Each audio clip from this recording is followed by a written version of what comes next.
Oh man. Okay, I have to set up this whole thing again. Okay, so various things happened. I had to restart my computer. There was an update, and also my graphics card crashed or something. I don't even know. Hold on. Let me put up the chat. Let me pull up the chat box right here. Okay, we got this one. I'm gonna make sure I'm not muted. Okay, I'm not muted. Okay, we're set. So we choose the window. I gotta do this every time. This one. Alright, let me welcome people first. Welcome Stream Elements, welcome Duck, welcome Shima Panic, Snackaracko, Hexadigital, Root Oo, Parlin. Yeah, numbers? No, not numbers, words. Chocojax, Cow Ali, Duck. Wait, I already greeted you. I greeted you twice. Duck is here. That's everyone. That's everyone. Your fishing streams are my favorite. Thank you, Snackaracko. Thank you. Thank you for the kind words. Okay, so I had to restart my stream. I don't know what's happening there. I don't know why this boot just respawned like in the air. There's some like supernatural occurrences here. And I don't really know why. Yes, I am indeed live. Thank you, Stream Elements. Okay, here we go. I'll put the chat up here. What the heck? I heard something like physical in the real world. Okay, so now I have to adjust the camera. You know, because Live also updated. And every time it updates, it resets the camera. Oh, there it is. Okay, I haven't had to reset the camera recently. It's like it's been fine. Hold on, set the static camera. This thing, get this thing pointed over here. Maybe like over here, maybe over there. Up there, here. And go farther away. What does that look like? Is this one good? It's still kind of close. Okay. Farther away, right here. It's slightly upward. Yeah, alright, that's good. Now maybe a bit more horizontal, maybe like over here. Like that. Yeah, that's probably good. That's probably good enough. This one? No. Which way is it? This way? Is this way better? This way? Okay, I think this way is better. No, that's worse. That's actually worse. Okay, this way. Yeah, okay, that's better. That's what we're talking about. Alright, we're already 14 minutes into the stream. And I have not really talked about anything. Let me disable this thing. Alright, okay. Finally we're good. Okay. So, you know, it's Wednesday. It's Wednesday, y'all. We're back on the lake. So I turned on my computer. I had everything set up. You know, I installed the update to Live. I got a notification on my phone right now. What is this? Gmail? I can't see it because I can't do Face ID because my headset is on. But I turned, I turned on my VR headset. I went into virtual desktop mode. And then I started the game, and then it started glitching out. I saw, like, you know, weird particles everywhere, and then it crashed.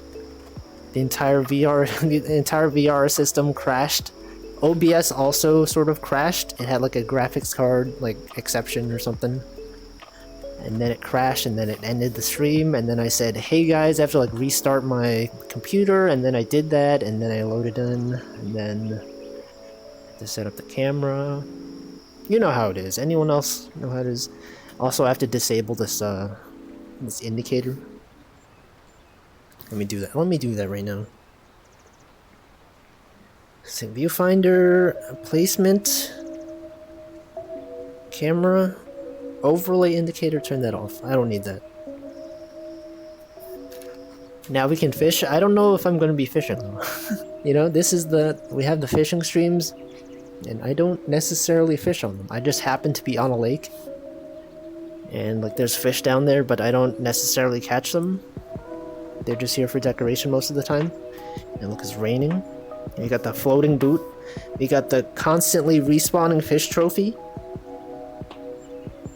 Also, yeah, when I turned on my VR headset, for some reason it couldn't identify the boundary I set for my room.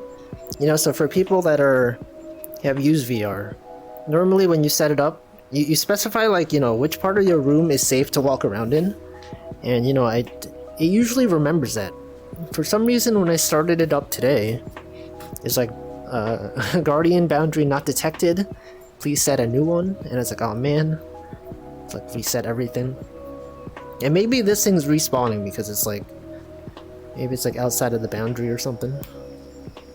It's weird. VR is really weird. But we're here. After 17 minutes, we're finally out here on the lake. Gonna talk. It's talking time. No new items in room or system update. I don't know, like the menu looked different. I don't know, maybe there was a quest update. A Meta Quest 2, some sort of update. It lost my settings. Or maybe, I also noticed, on my chair, I usually have like a cloth placed on it. And I noticed whenever I turn on my VR headset and the cloth is on my chair, it doesn't detect it. It's like a white cloth. And maybe because it's so reflective, you know, white is like the most reflective color. It just like, you know, it tries to use this infrared and it's like, I don't know what this is. So every time I have to like take off the cloth and then turn on my VR headset. Maybe I didn't do it right this time. Anyway, I had to set it up. It works fine now. We're here. And now we can talk. We can talk about whatever the heck. We can talk about this fish trophy that keeps respawning. We can talk about anything. Anything. So yeah, we're here. It's Wednesday. It's another Wednesday. This week is also going by pretty quickly. And as usual, I'm going to mention that it's actually bright outside at 5 p.m. again. You know, when I was setting up my stream, I went to get my water. It's really bright outside. It's like 5:20. And I still can sort of see some light from the window. And that is pretty cool. It's pretty cool. At work today, it was a bit less productive than I would have liked. You guys ever have those days when you're like, oh man, I can get so much done today, I have all this stuff that I can do, and then it's just time to do it. But then I tried to do it, and then I could not do it. I just had other stuff to do. One thing we've had, like, since I joined this company, at my previous job, we never really had, like, peer reviews. You guys have this at your companies? We're like, also welcome Slime Molder, where, you know, like every year they have like performance reviews, right? It's usually like your manager says like, okay, here's what you did well, here's what you could improve on, whatever. That's usually how it's been. We don't normally have meetings about that, but I guess, you know, in determining like salary and raises and stuff like that, they do those at the end of the year. But then for us, in this new company I'm at, we actually do like peer reviews, and we also review our managers. It goes like you review yourself, you review your peers, you review your managers. And so I spent like some time today writing up reviews. I was like, man, this guy sucks, this guy sucks. I didn't actually say that, but I could have. And it took me a long time to like decide what to write, because like I don't know. Because I'm just like, okay, this guy does pretty well at this thing, he's pretty good. Is there anything he can improve on? Not really.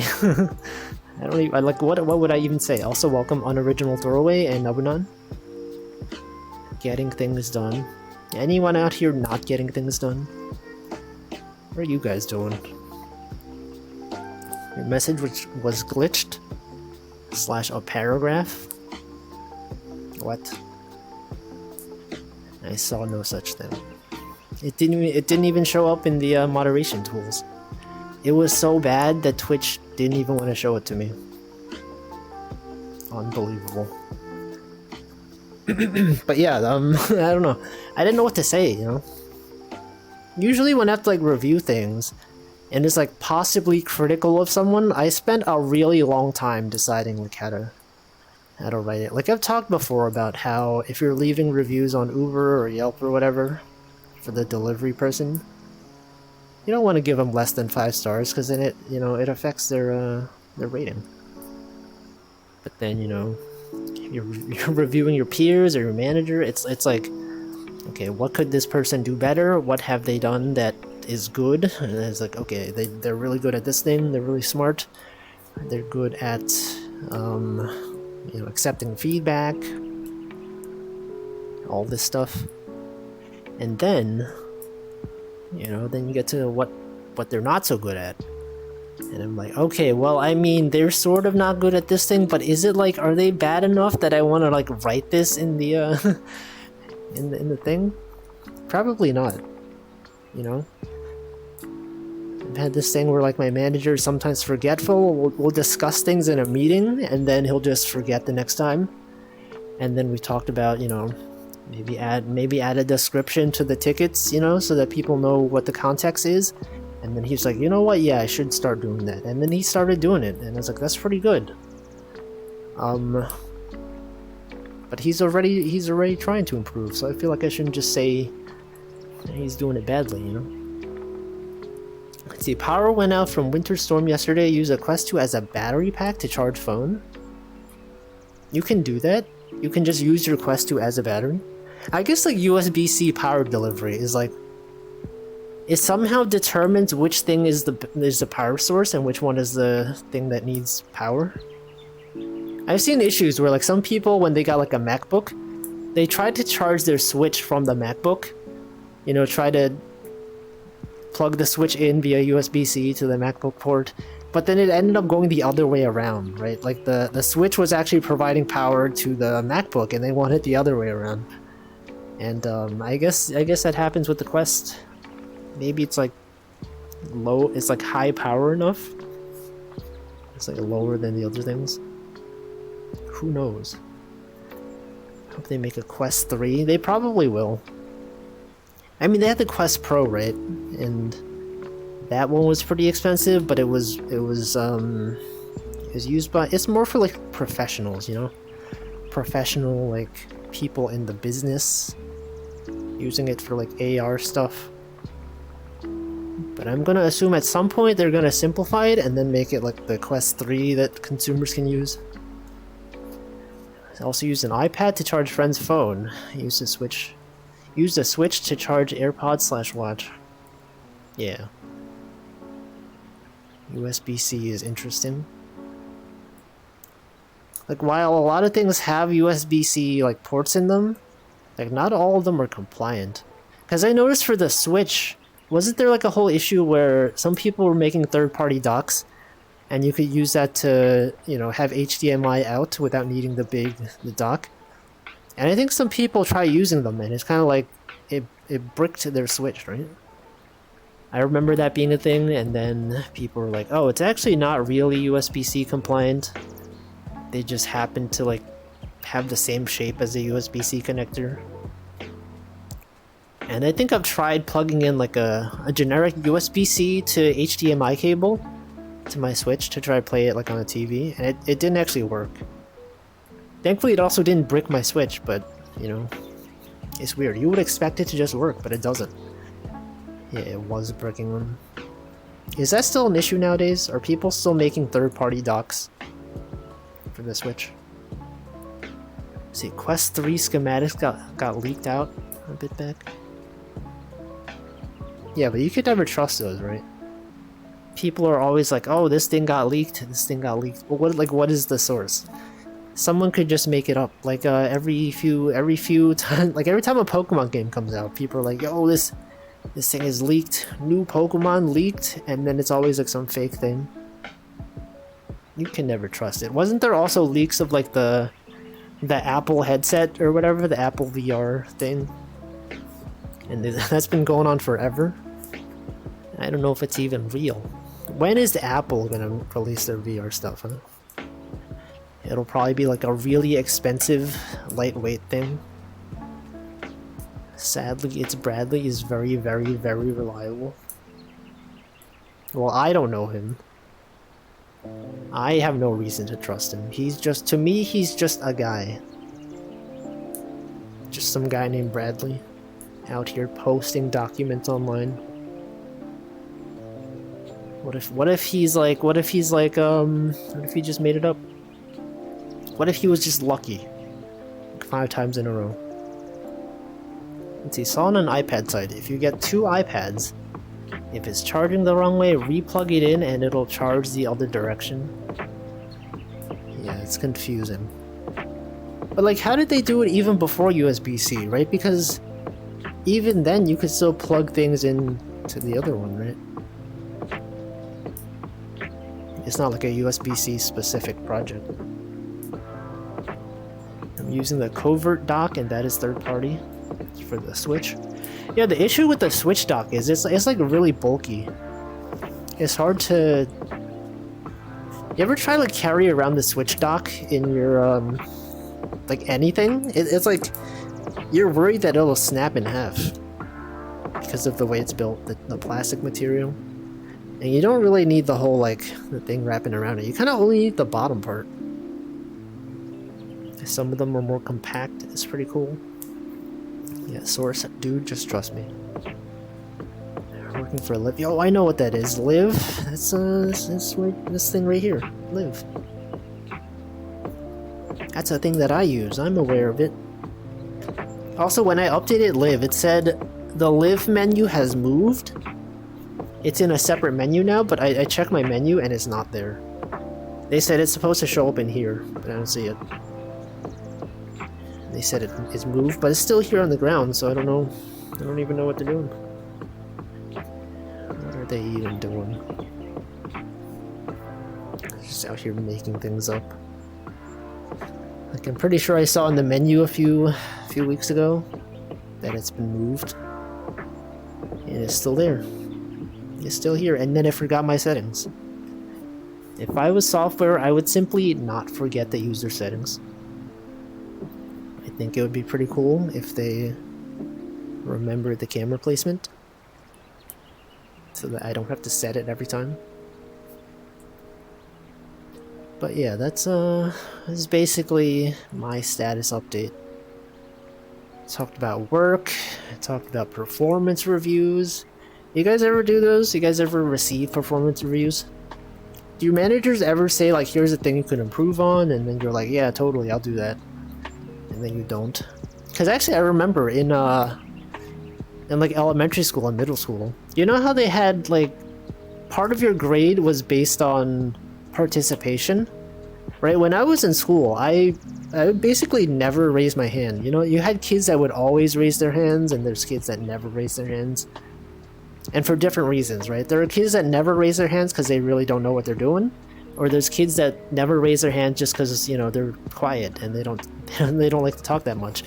I was the latter, and so like whenever I was in school, the teachers review. You know, you always had like the parent-teacher conferences. And, you know, they would talk to your parents, they'd be like, okay, he's like pretty good at school, he's doing this thing pretty well, he's learning pretty fast. You know, the only complaint I have is that he should be talking more. He should raise his hand, participate more. And then my parents are like, oh yeah, totally, yeah, he's not very talkative. And then I was like, yeah, totally, I'll do that for sure, yeah, you got me. And then I just never did it. And the teachers, they never really cared, you know? Even though participation is part of the grade, it's like, it's kind of not. It sort of is, but it's also sort of not. Stuff like that. Let's see, I got a third-party cable that just does HDMI out for Switch, but the power input on adapter says use official Nintendo power cable only. Yeah, the power cable it uses is also like not really compliant with USB-C. Also, welcome Cole, welcome Paken, welcome Nutritious, welcome everyone. In the kitchen, if you're not pulling your weight a few shifts in a row, you just get fired. It's harsh. I feel like I would not survive in like the food service industry. I mean, okay, I don't know how to cook, but like even if I did, I feel like it would be really stressful. You know, you got like a lunch rush. Sometimes you got like a lot of orders to fulfill. Sometimes you'll have like a customer that like orders a billion things ahead of time. Or like not ahead of time, you know, you think like, oh, you could have like, you know, you want 100 orders of this thing, you could have ordered ahead of time. But they just come in and they're just like, I need this right now. Anyway, Clad, I don't have to do that. But I'm sure they probably do performance reviews there, right? In some places at least, they're probably like... Actually, I don't know how much it would help. It would just be like, hey, can you do this faster? And you're like, I'm trying. I'm trying. You're like, okay, maybe you could learn to cut the things a bit cleaner. And you're like, oh yeah, totally, for sure. I'll do that. I don't know. That's a world that I'm not aware of. I don't actually... Never been in the food service industry or anything to interact with customers. I've always, you know, never done that. Let's see, Pumpkin says, I was too sleepy for that, even knowing the answer. Oh, like raising your hand in school. Shima Panic said, I raised my hands to catch teachers' mistakes and also to explain things more. Didn't care if it made me look dumb, wanted to learn so I didn't fail on homework and tests. Were you the kid who was like, you know, teacher, you didn't check our homework assignment? Are you that guy? Teacher, we were supposed to have a quiz today. Did you forget to give us our quiz? Because I really need that that quiz. No, okay. Don't be the kid that everyone hates. Stress is fun. No. Have I seen Perigor's Yonkomas? You know, okay, for people usually, I always see people pronounce this as Forcoma, and I'm just like, every time I'm just like, that's not how it works. Yonkoma, you know, 4. It's not Forcoma. Anyway, I have not read this. I don't know what that is. His retail worker OC. I'm gonna assume this person has experience being a retail worker. And this is a sort of biography on his own experiences, or their own experiences. See, the performance review is just 10 or other cooks yelling at the person. Oh yeah, like on Kitchen Nightmares. I've actually never watched Kitchen Nightmares. It's like Gordon Ramsay telling people that they're dumb and that this food is raw. That it's wrong, that he's done it. Everything's wrong. Also, 10 cooks. Are there usually 10 cooks in the kitchen? I feel like that's a lot of cooks. I guess it depends on the size of the restaurant. 10 is a lot. Let's see, Cole said, had a job at an ice cream place. My boss would review my ice cream scoop sizes and tell me to make them smaller. It's the cost savings. People asking you to use like a milliliter less. Actually, what are they measured? What are ice creams measured in? Are they measured by weight? I guess they are. I guess that would make the most sense. Some places they will weigh it and then they will base the price on the weight. Sometimes, yeah, there's a scale. I knew it. I know how things work. I'm aware that things are weighed in certain ways. Shima Panic was not that bad. You were like, okay, you said that bad, but you mean like you're slightly bad. Also, welcome MM0. Look up the Kitchen Nightmares where Gordon likes the food. They are nice. I think we've discussed before that actually Gordon Ramsay, he's only really mean on the US version, right? Because that's what people expect. It might have been on another fishing stream as well, or like some other stream. We talked about how like the UK version of Kitchen Nightmares, he's actually like pretty decent. It's pretty like normal.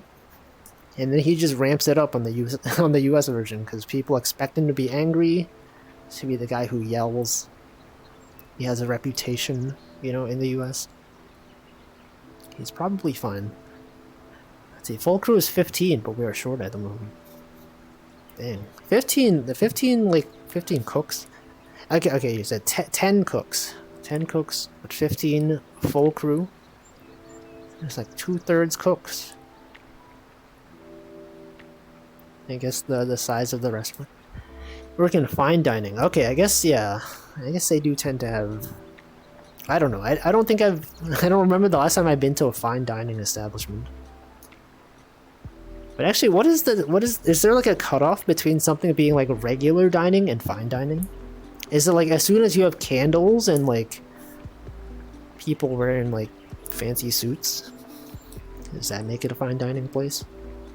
Does it depend on what the people wear? Like not the people, but like the visitors or the customers?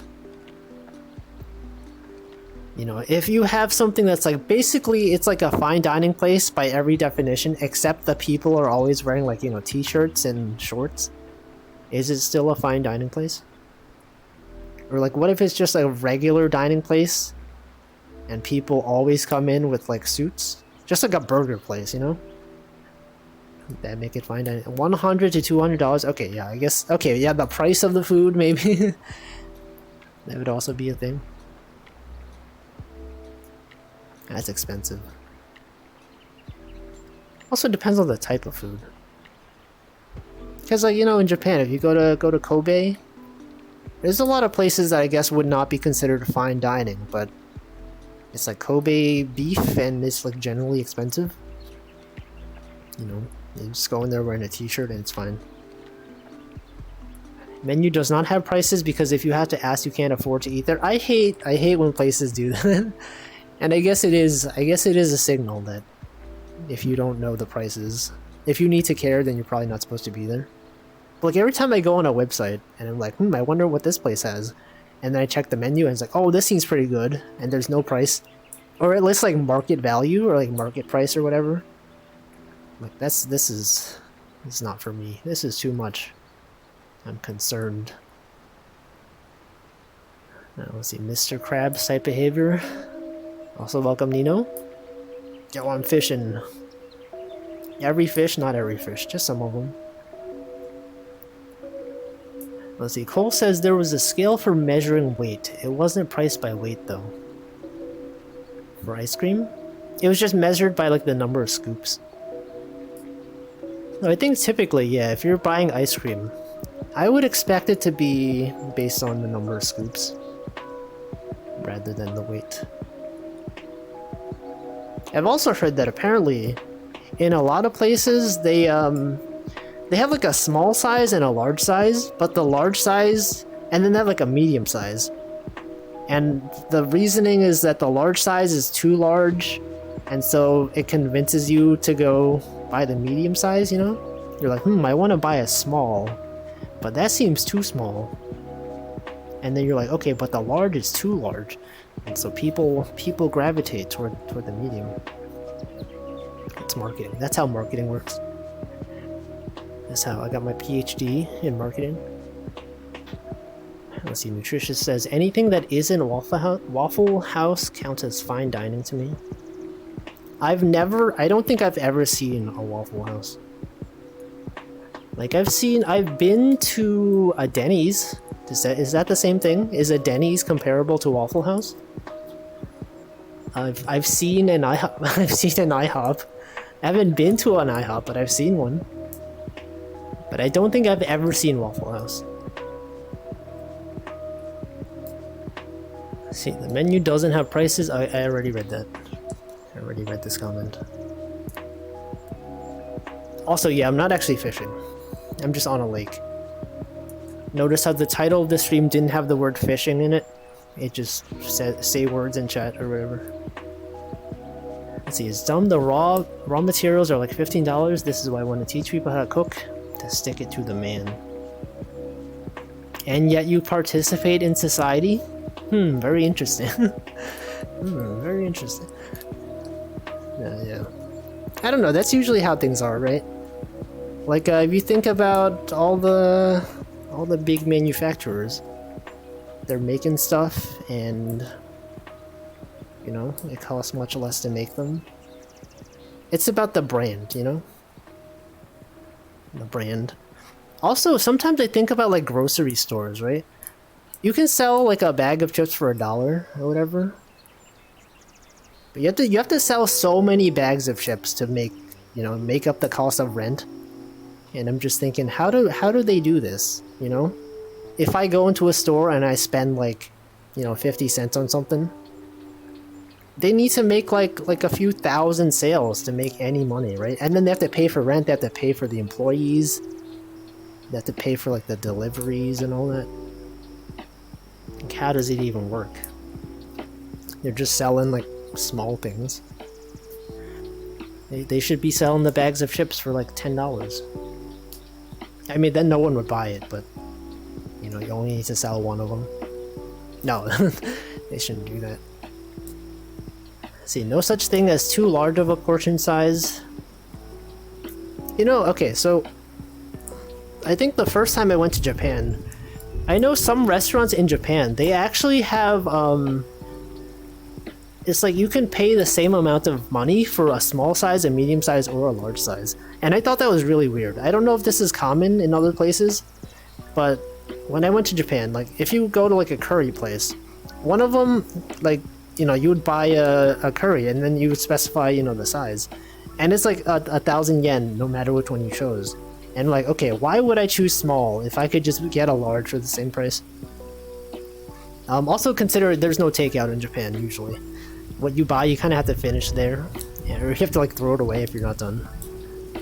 But I would always get the large, and all my friends would like they would get the medium, and I was like, I don't understand. Just get more food. And then I was like, I got the large, and I was actually like, this is like actually too large. This is like too much for me.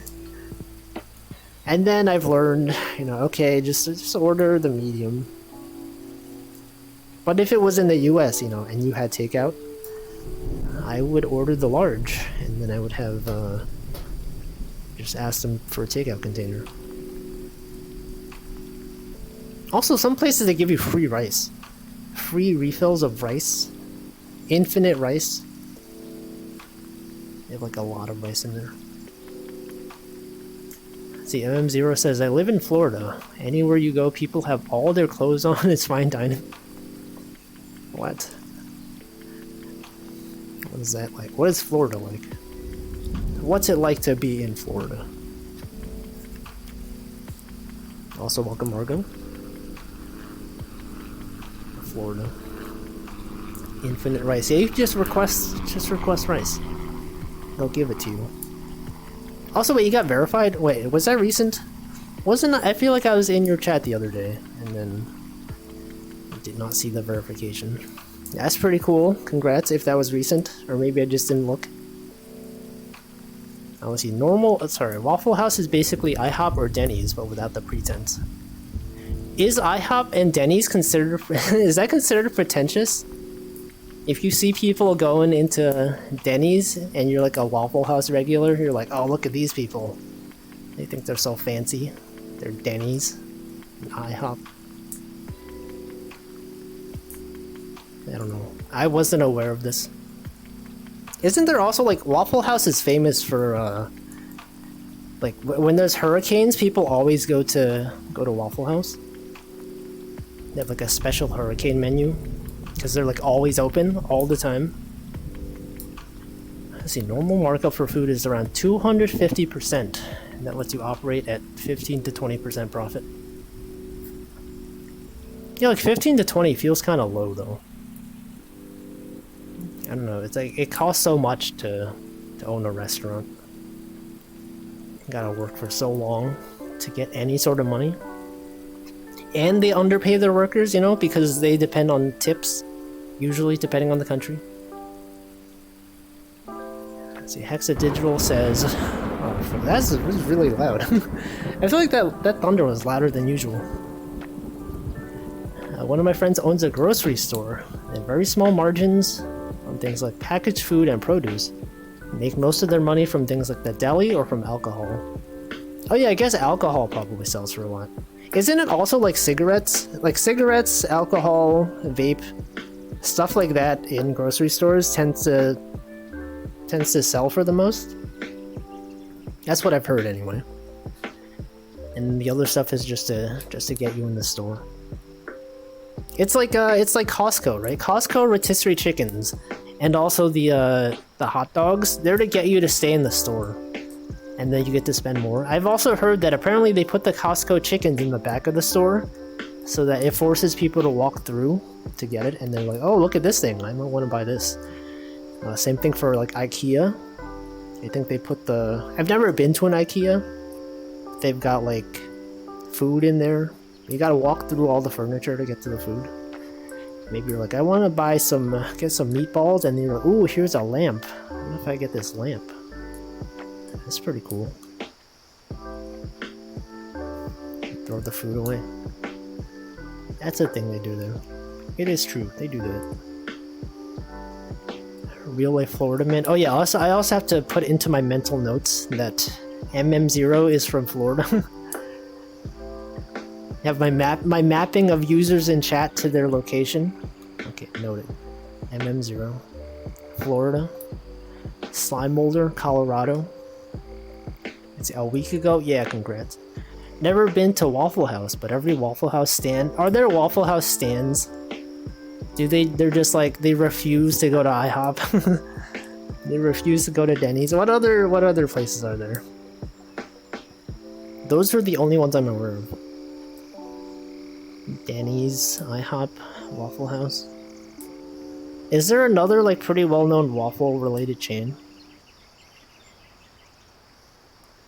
Probably. There probably are. The Waffle House Index exists. Yeah, that's what I was thinking of. The Waffle House Index.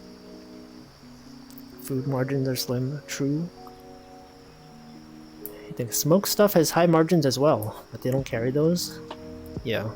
I've heard that most of the sales, and also like gasoline. You know, like gas stations, you know, obviously, because gas is expensive. Like you got like gas station stores. I think the things that sell for the most are obviously gas, and smoke, and alcohol, and vape. Stuff like that. Anyway, that's a thing. So that Japanese food prices thing you said, were the prices simple, like in groups of 100 yen, 300, 1,000?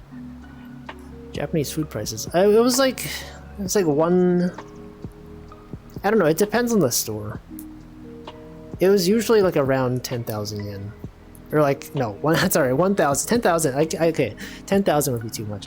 It's around like 1,000 yen, which is about, I usually think it's about $10, but given the economy right now, it's more like $8 maybe. Man, the economy though, you guys seen the price, the value of the yen? It's pretty bad. Which means it's probably a good time to travel. It's probably a good time to actually go to Japan, because then things are relatively cheap. I got a Slack notification, but I can't... Okay, hold on. I'm gonna have to enter my password on my phone instead of using Face ID because I have my VR headset on. You can hear me type my password. Oh shoot. I'm just gonna type a bunch of extra characters so that you don't know how many letters it is. Okay, let me try. Okay, what? My manager's up. He's in the UK. It's like frickin' midnight over there. Why is he sending a message at midnight? I don't know. I don't know what he's saying. Patreon. IRS announcement delay. What? Patreon's reporting obligations are now in full swing for the 2022 tax season. The IRS announced a one-year delay in implementing the $600 reporting threshold. I don't know what that means. Taxes? Anyone out here do their taxes? Okay. Sorry, I'm behind in chat.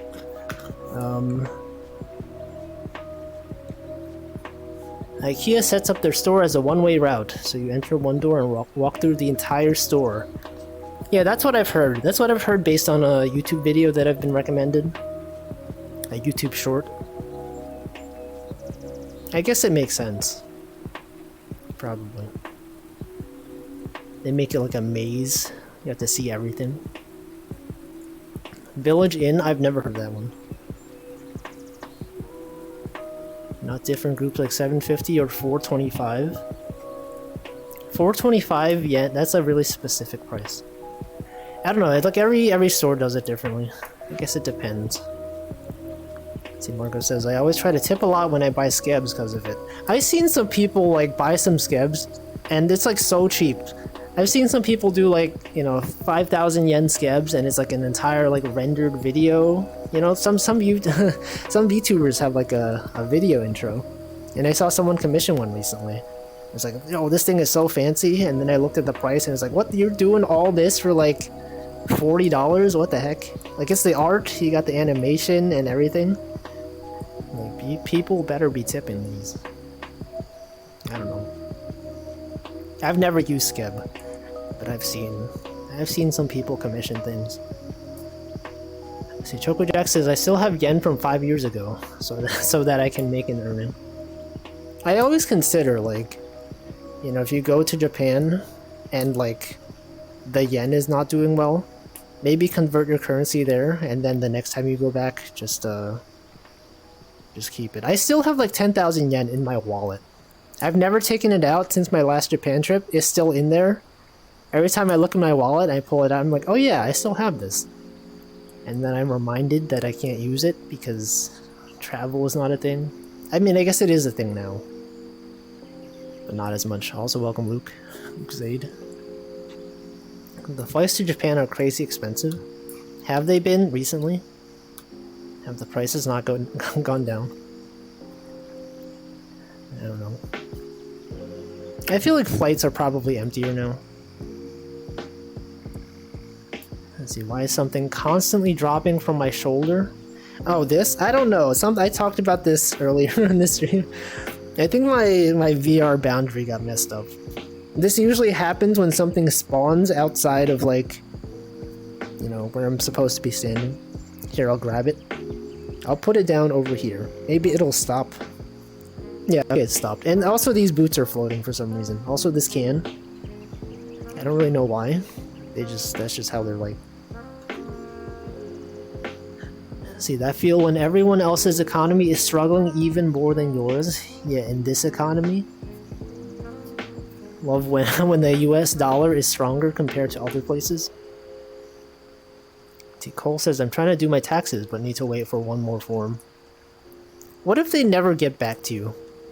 Like, what if you end up waiting for that form, and then the company is just like, oh, sorry, just give us one more week, and then it passes the deadline for taxes? Could you be like, you know, they didn't give me the document? Could they do that? See, that's for any company that pays an individual more than $600 has to report it to the government so it can be taxed. Oh, I see. I remember reading that last year. I remember when I withdrew money from my Patreon to my PayPal, they were like, hey, just so you know, next year, if you make more than $600, we're gonna have to report you. We're gonna have to tell the IRS that you make this money. And I'm like, okay. Also, welcome Toaster. I probably have some physical yen sitting around somewhere. Don't we all? All of us? Everyone, literally everyone in chat right now. That's not true. That's not true at all. But what if it was? What if literally everyone in chat has some yen?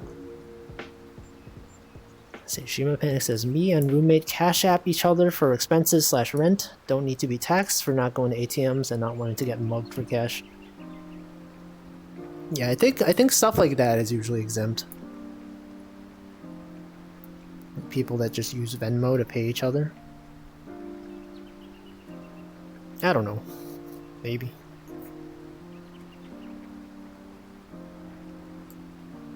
The IRS has guns. Do they? Does the IRS have guns? Didn't the IRS say that they weren't going to enforce that this year because it was too confusing? I don't actually know. Maybe? Where do they announce this stuff anyway? Like, do they do like a press release? Do they have like an official IRS Twitter? They probably do. I feel like every governmental organization probably has a Twitter account. And they post about like, oh yeah, this year's tax laws. And they probably get ratioed, you know? Like, we're gonna enforce this policy. And some Minecraft YouTubers like post a meme. Me when I don't pay my taxes, lol. They post a meme, it gets 1 billion upvotes. Sorry, upvotes are a Reddit thing.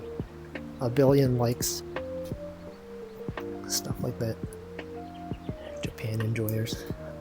I actually have some sitting in a coin purse from 8 years ago. Yo, coin purses though? Okay, so for people who have not been to Japan, I feel like you kind of need to have a coin purse. The first time I went there, I didn't have one until like much later in. And as soon as I went to a Daiso and I bought a coin purse, my life like changed drastically for the better. Because you get so many coins there, and they're actually useful. Like if you're in the US and you have coins, you just like, you know, put it in your pocket or something. Basically, you never use it. But if you're in Japan, you got like 100 yen coins, that's like $1, you know? You could be using that. You got 500 yen coins. And I would often pay in exact change because I had like the exact amounts that I needed. The coin purse was really convenient. Would recommend. Let's see, Toaster says, wait, why do you have the hag tag? Cause I'm old. So people know that I'm old. You know, sometimes people will be assuming that I'm not old. And then I'm like, actually I'm old. Let's see, Slime Molder says I have some Polish yen. Wait, what is Polish currency called? It's not yen, right? I know like pesos, right? Pesos are also, isn't it also the Filipino currency? And it's also like the Mexican currency, but they're different pesos. How did that happen? How did they have the same name, even though they're completely in different places? What's up with that? What if I need the yen? They post on their MySpace. Yeah, the IRS MySpace. See, it's kind of exempt, but they recommend maybe require you to put reimbursement in the notes of money transfers. No one out there is reporting their Cash App, like their friend sending them money on Cash App. They're not putting that on their taxes. How could they do this? It's probably someone who does though. But like they're paying you back for something that you gave them, right? Imagine canceling the whole government. Yeah, you could ratio them. They will never recover. Imagine they had like a contest. Whoever gets the most likes on this tweet, we won't get taxed this year. People will be competing. Anyway, but that'll probably end up with like the richest person. Probably like Jeff Bezos would post and it would get like 1 billion upvotes. I keep saying upvotes. 1 billion likes. And then he'll get the tax write-off. SMH. They probably would do that. IRS has a news feed. Probably. Do they have an RSS feed? Remember RSS feeds? Those were thin. Don't want to get in trouble. Look fishy for forgetting to say reimbursement. I don't know. See, the thing I couldn't get used to was the lack of paper towels. Yeah, in Japan, if you go to like a restroom, some of them don't even have, okay, like a lot of them don't even have soap, which I thought was really weird. They have like water. They either like they don't have towels, they don't have paper towels, they don't have. Some of them don't have like the air dryer things, you know, when you put your hand in here, it's like. A lot of places don't have that. They don't have soap. I think you're expected to like bring your own handkerchief, because you know if you ever watch like old anime, when they go to the bathroom they have like a handkerchief with them. And I guess hand dryer. In case you guys didn't know what a hand dryer was, you put your hand and it goes. That's what it is. Everything is cash only. Not really. I mean, mostly. It's mostly cash only, but I think more places are accepting credit. But I think the thing is, most people in Japan don't have credit cards. And instead of credit cards, they have the prepaid, like, what is it called? IC cards? Unless the C stands for card, I don't know. They have the IC, like Suica or like Pasmo or whatever. It's basically like a prepaid card. You use it for trains as well. You basically go to a machine, you deposit your money, and then you can use that card to like just, you know, hover over things, and it does like the beep sound, and then you get charged. So most places accept those instead of credit cards. I am using my credit card. Yeah, me IRL. I tried using my credit card at one place, and it was for like a pretty small purchase. I just thought, you know, I would rather not to use my cash. And then it was in a very touristy place, so they sort of spoke English, and I tried to use my card, and they're like, "Do you have cash?" And it's like, "Okay, fine." And they pulled out my cash, but yeah, they generally prefer not to use credit cards, based on my experience there. The slime molder says Zwoti. Zwoti. It's pronounced Zwoti. Is that how that's how the L with the dash through it is pronounced?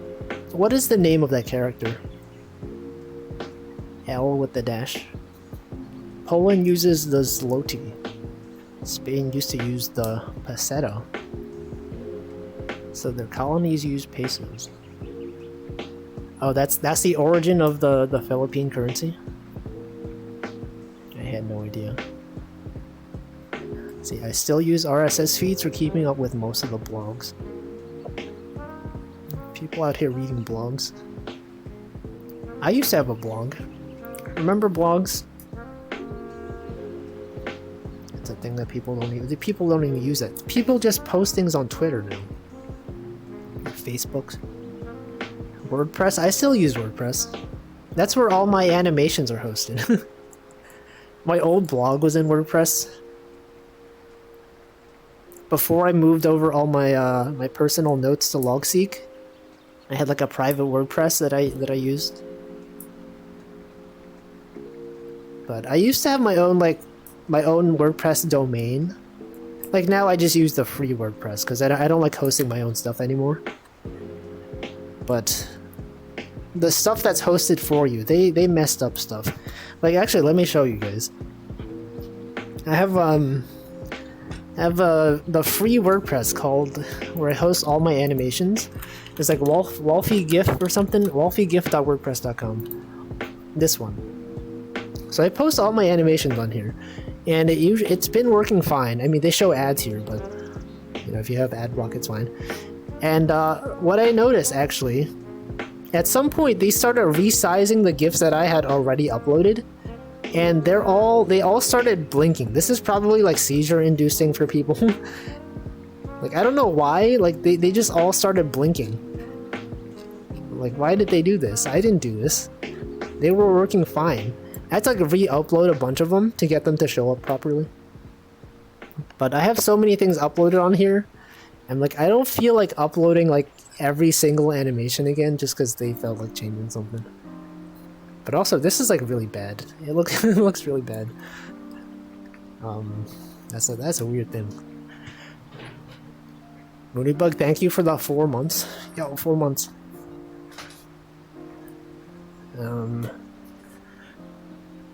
Choco Jack said, I felt like a professional writing random stuff on that. Yeah, if you had a blog and you had like anyone reading it, it felt like, you know, it felt cool. I remember when I was in high school, people would like have anime blogs, you know? Remember that, guys? When people used to write summaries of like anime episodes, and instead of watching the episode, you would just read it. It would have like a billion screenshots of it. They would write up their opinions. They're like, in my opinion, this episode wasn't as good as the previous one. The character development was not as strong. Like, I hope the next episode will correct this. And it's like, yeah, so true, so true. Love these anime blogs. I haven't seen one lately. I'm sure they still exist. See, a little bit of WordPress, Blogger, that was the thing. That was Google's thing. Oh yeah, LiveJournal. You guys remember Xanga? Xanga with an X. Welcome, Namington. Ame flossing. Why are they doing that? I don't know. Seizures are there. This is why you simply write your entire own website. That's too much effort. That's too much effort. Why are you crying? Unisob? Why is she sobbing? Why is she sobbing? Just clicked an animated emote because of animation. What? Yeah, trash episodes. I don't know. People had interesting blogs. I was surprised because like when I had a blog, people would actually read it. You know, it used to be like an everyday thing because I updated every day. I had like stuff that was like about my life. You know, I would make a little animation about something that happened. What am I talking about? I am talking about WordPress and blogs. Back when the internet wasn't just 5 websites. You know, you got Reddit, you got Twitter, you got all this other stuff. People used to have their own blogs. I had one. It was cool. And people would actually comment on it. I actually, you know, sometimes I would have like 60 comments on a blog. I said, what the heck? 60 people, at least 60 people would visit my website every day.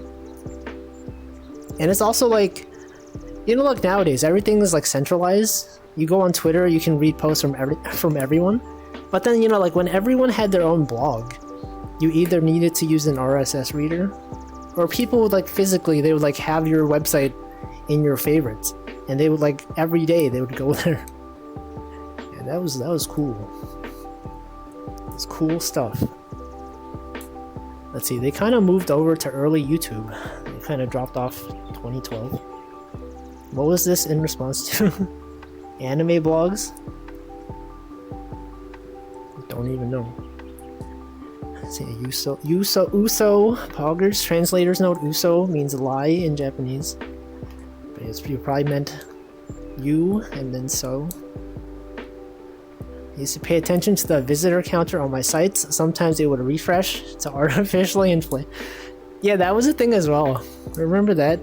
We had the hit counter. Back in the early GeoCities days, you'd have like a visitor counter on your webpage. Also, like, yeah, remember Neopets? In Neopets, you could have your own custom... You could add your own custom HTML to your shop. Yeah, and then you go to your shop and it would like play music. Those were the days.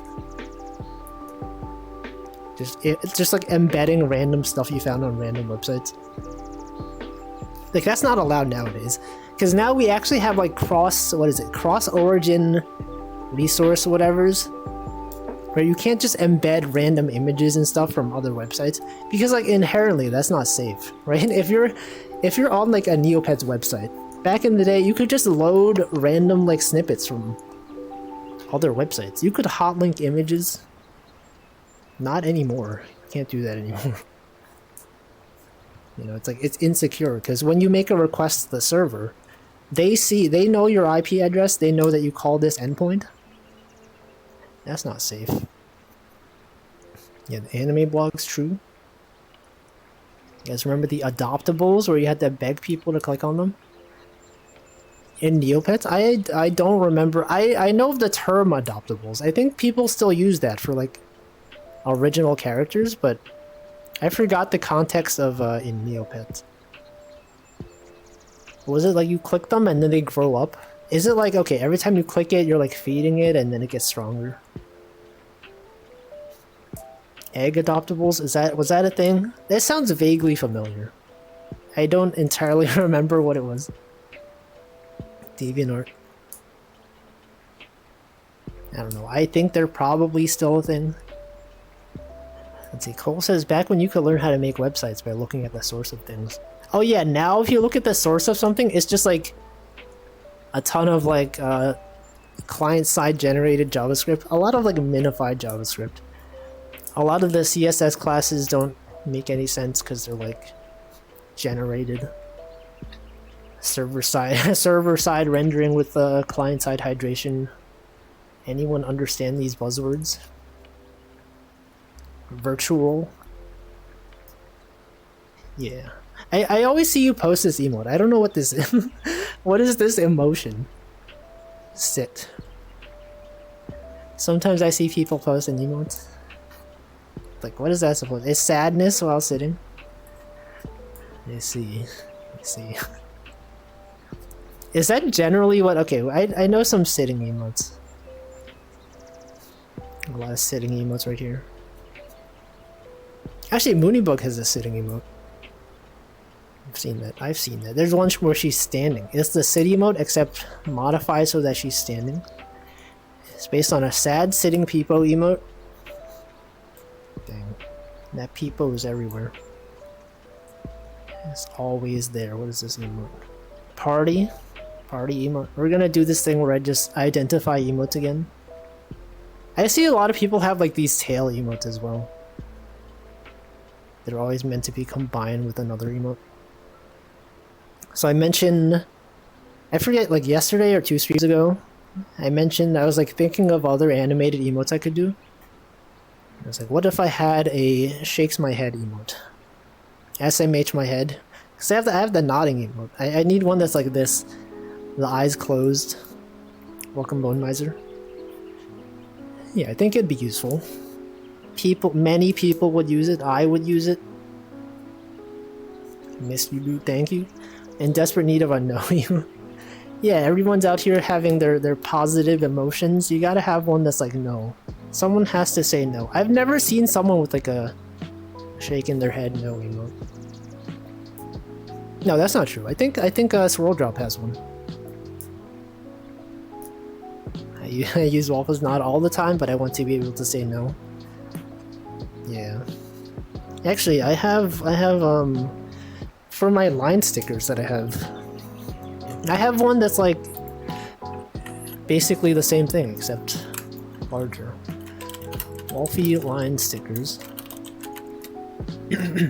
This one? Sticker of Wolf. It was it's the first one. This one? This one. Okay, we got this one. SMH. It would look like this, except more zoomed in. And without the sign. Is that me? This is not me. No, this is another character. These are all different characters.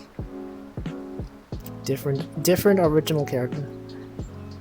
Also note that even though the head is like rotating, this ponytail doesn't move. It stays in the same place. This is not how hair works. You expect me to think this is some kind of magical ponytail? It's just floating there.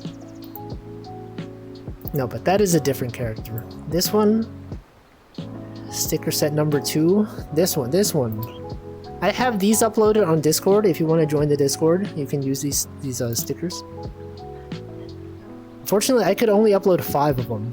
So this one had to be left out. This one, the surprise one, could not include that one.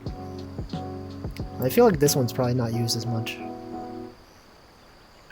I don't know, that's how it is.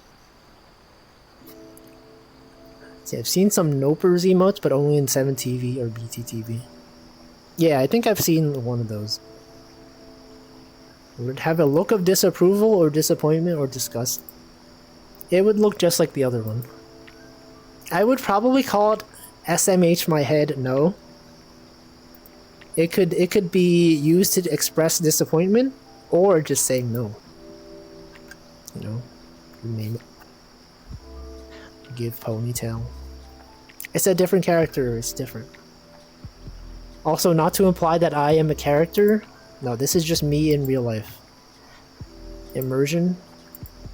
It's just me, IRL. On a lake. I'm on a lake in real life. All the characters are me? No, they're different. I like this one. Galaxy Brain. You guys see this one? Got the math equation spinning around. But these wouldn't be very good Twitch emotes though, because these are pretty large. Twitch emotes are tiny. You gotta make things readable at a small size. Because I've seen some people have taken some of my animations that I've made and they turn them into like, you know, Twitch emotes. But they look really small. It's hard to read. if I were designing it, I would make it specifically like, you know, extremely zoomed in. It's the air resistant. Yeah, that's the lag. Surprise one. Have I seen the Library of Laterno uses my Amelia Watson reading in the outro? I have not. I have not actually seen most of their longer VODs. Not VODs, their clips. But I have seen some of their thumbnail. Actually, that guy does follow me. He follows this account. He follows my sub account as well. And that guy is a huge VTuber fan. It's pretty obvious from his thumbnails.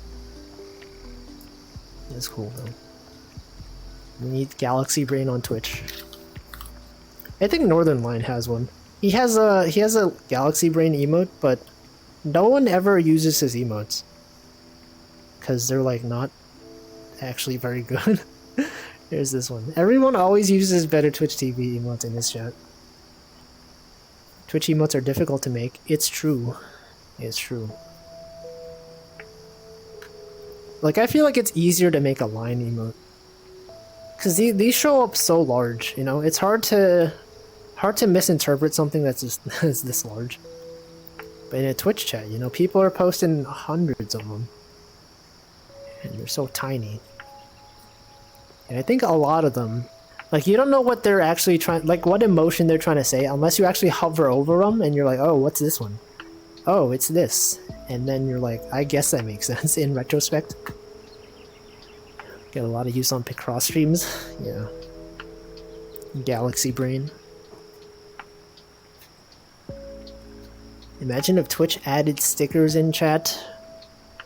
I know some streamers who have sometimes in their chat overlay, if your message is just an emote, it shows up pretty large.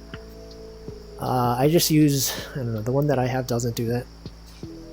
But if it showed like that for everyone, I feel like it'd get really annoying. You know, imagine if in your chat window it just showed someone's emote as huge. It would be kind of annoying.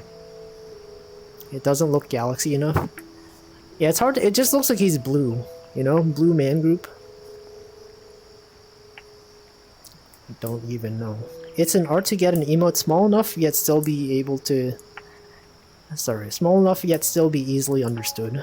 Yeah. It's true. Like, some people, they just take, like, a large emote, like a large drawing, and they scale it down. And I feel like that doesn't really work. Thank you for the advice the other day. Wait, what advice? Did I get... Oh, alright, welcome, Clavio. Oh yeah, the mic, yeah. Yeah, it's about my mic. I was like, what, did I give someone advice? Oh yeah, right, yeah. Yeah, Clavio has a SM7B, and I was like... I was in her chat when she was playing, Zelda, I think. And I was like, yo, I have that. Here's the interface that I have. And I don't know if I'm using it right, but I mean, it works fine, sort of. Probably. Life advice. You're like, yo, thank you for saving my life the other day. You guys ever see that, like, on Twitter? When someone, like, replies to someone and they get a bunch of people and the replies like, yo, thank you for saving my dog from the burning building. You really saved me there. Yo, thank you for saving my orphanage. It's really cool that you did that. It's like that, and you're like, I don't remember doing that. Welcome to the most comfy fishing experience. You can't call it that. So I'm not fishing. I'm just on a lake. It's different. Also, I should hydrate. It's been an hour. It's time to hydrate. Also, the reason why I said I didn't I don't remember giving the advice is because I saw your name and it was like blue, and I saw the check mark and I was like, is this Moonybug? You know, you have the same name. And I was like, what the heck? And then I confuse you and it's like, oh, it's actually Clavio. You know, when people have names that are the same color, they have the check mark and it's like around the same length. Also, welcome Mint. Wow, we got like 4 verified people in chat. Okay, so hold on, let me hydrate. It's been an hour. I'm gonna drink water.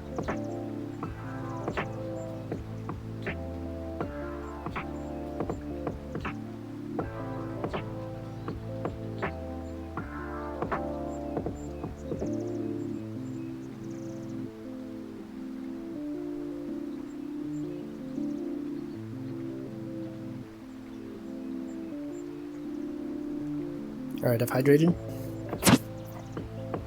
Yes, good morning, Ufmi. Also, yes, congrats. Mint got her 3D debut recently. It's pretty cool. It's amazing how they got the face to look just like the Live 2D. It's very impressive.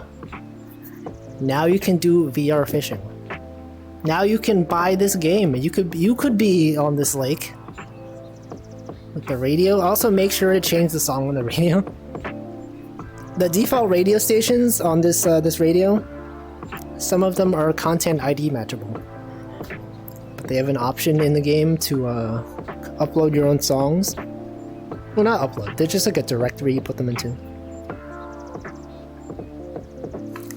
Does the game have an option to upload a VRM into it? And some fancy editing stuff. There's a thing called Live. This is what I'm using to get my my model in here. I forget what format it expects it in, but probably VRM is fine. you could have you could be some of the default ones. You could be this guy if you wanted to be this guy. Yeah, this thing is cool. Anyway, yeah, that's a thing. Can't wait for the first Mint Castella fishing stream. That's pretty cool. So one day you'll go into that cave. You'll experience claustrophobia in the cave. That's pretty cool. One day I'll have clout chasing stream. Yeah, why are there so many real humans? There's so many verified chatters.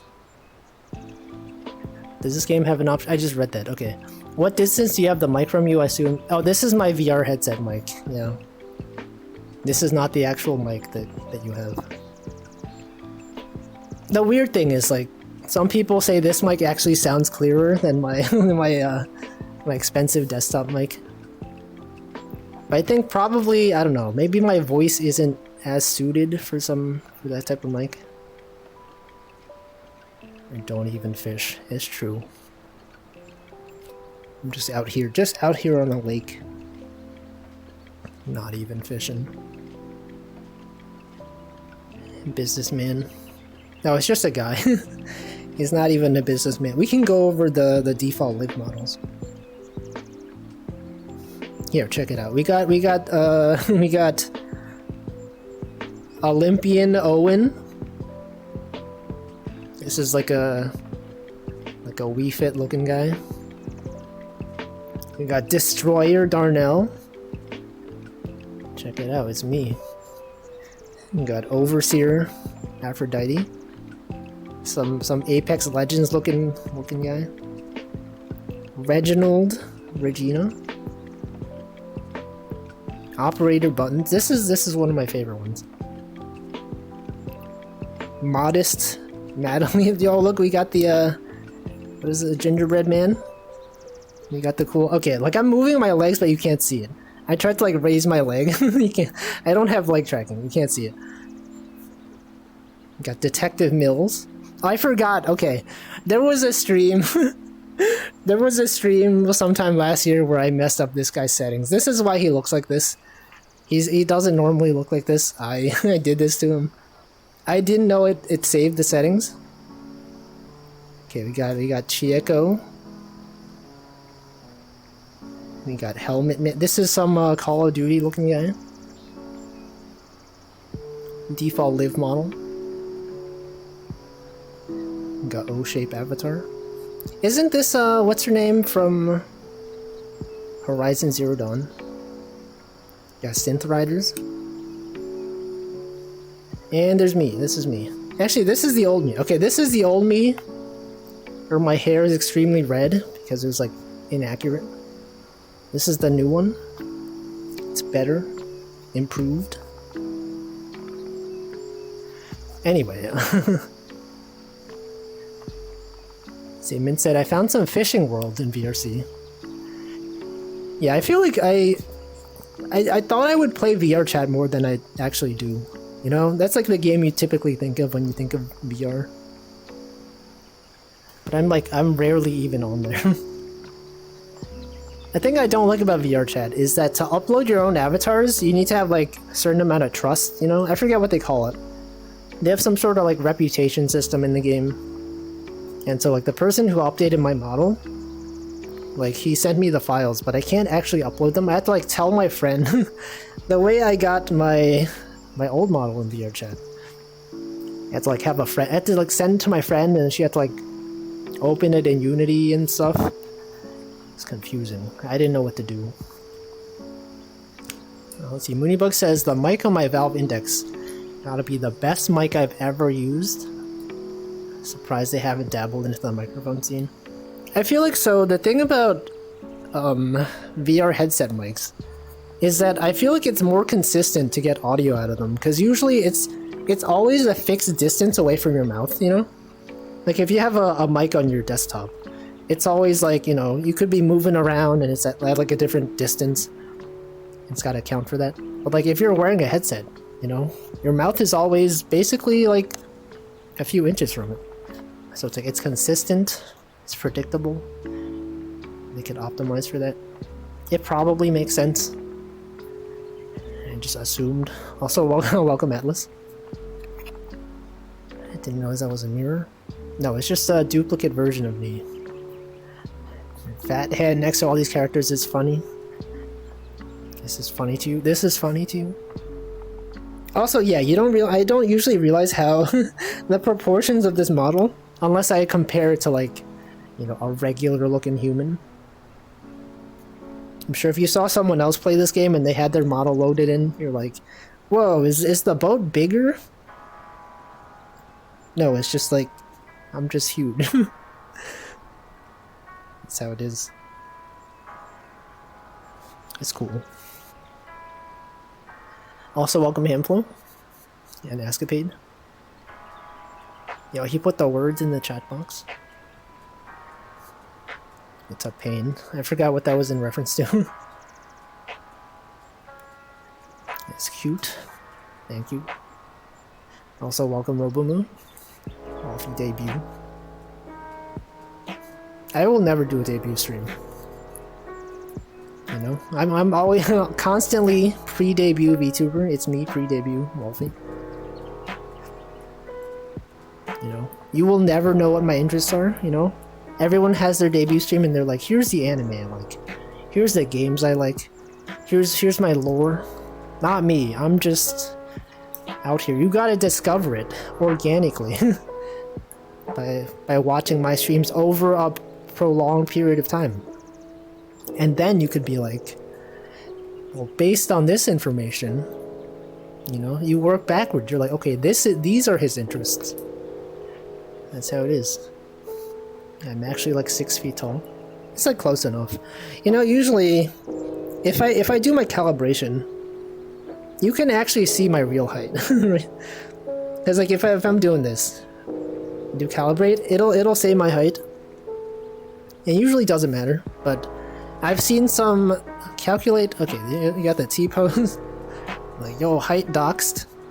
Here, look, there's my height. It's not entirely accurate, you know, because it's based on the position of your headset.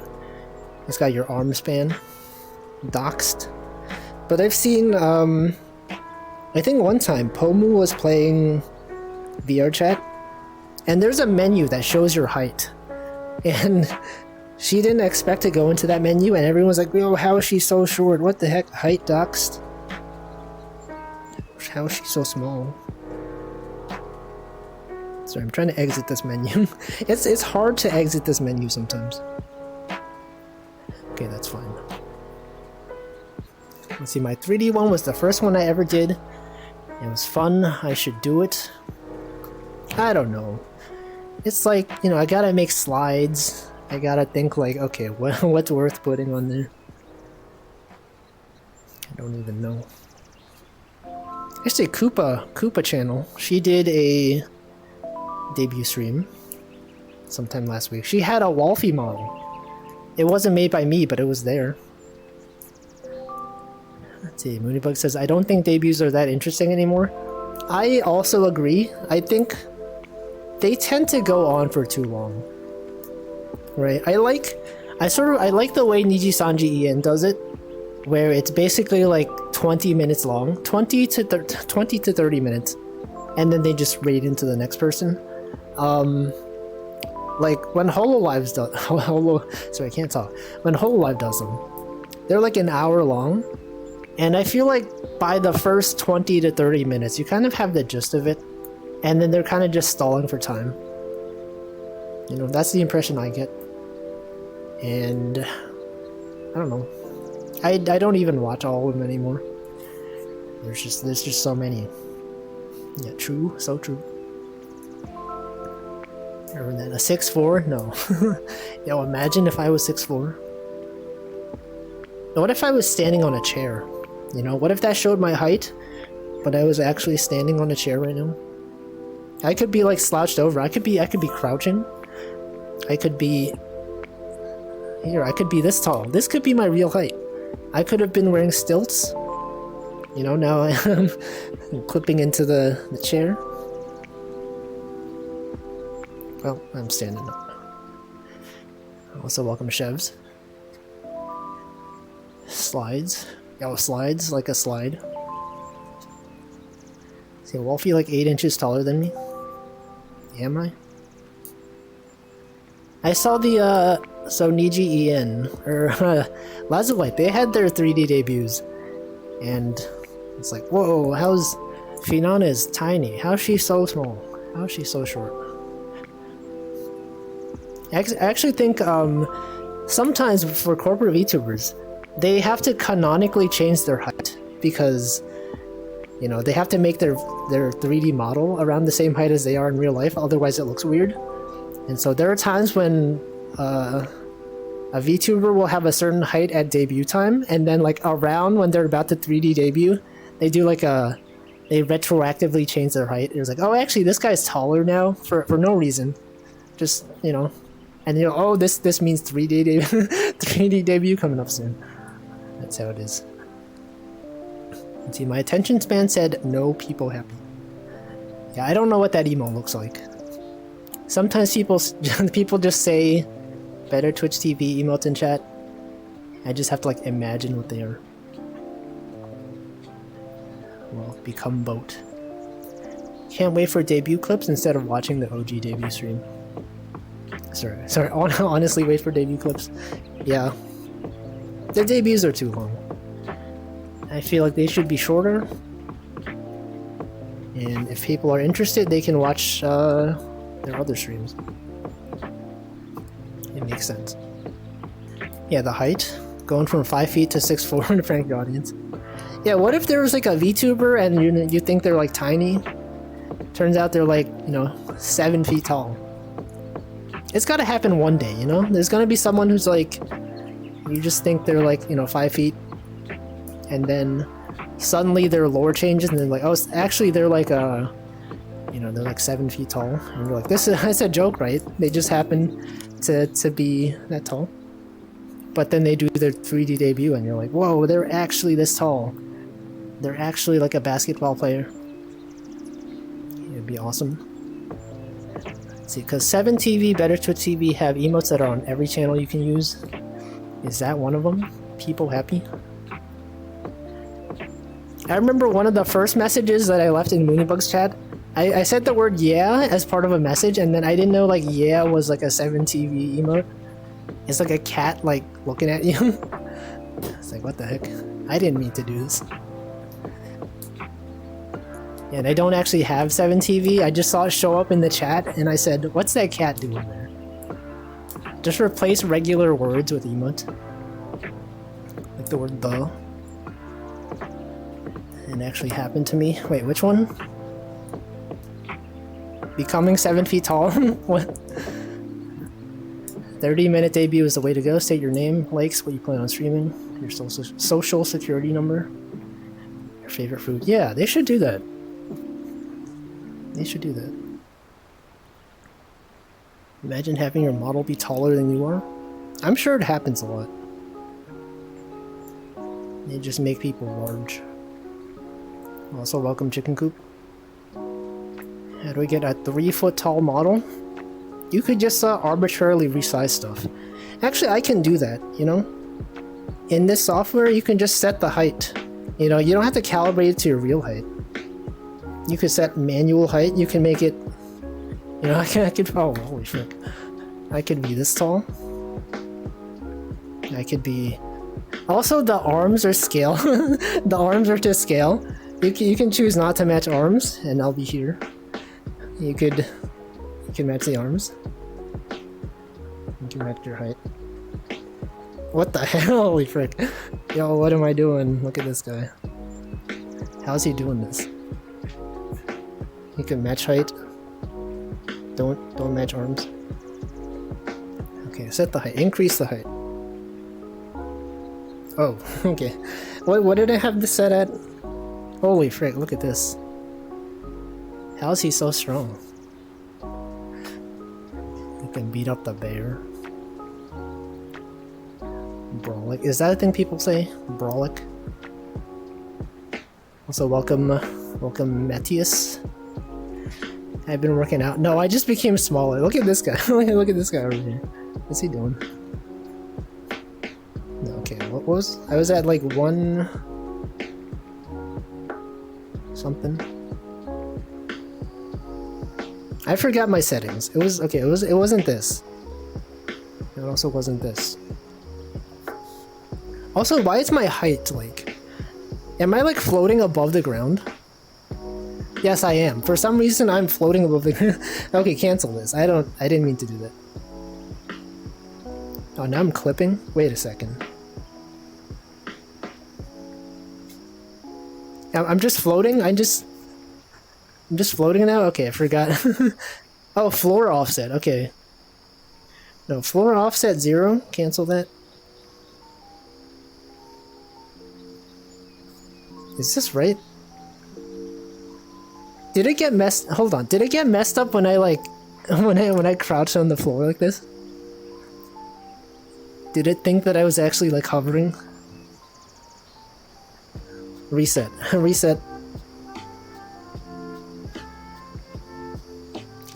It's probably fine, right? No, I'm still floating. How did that happen?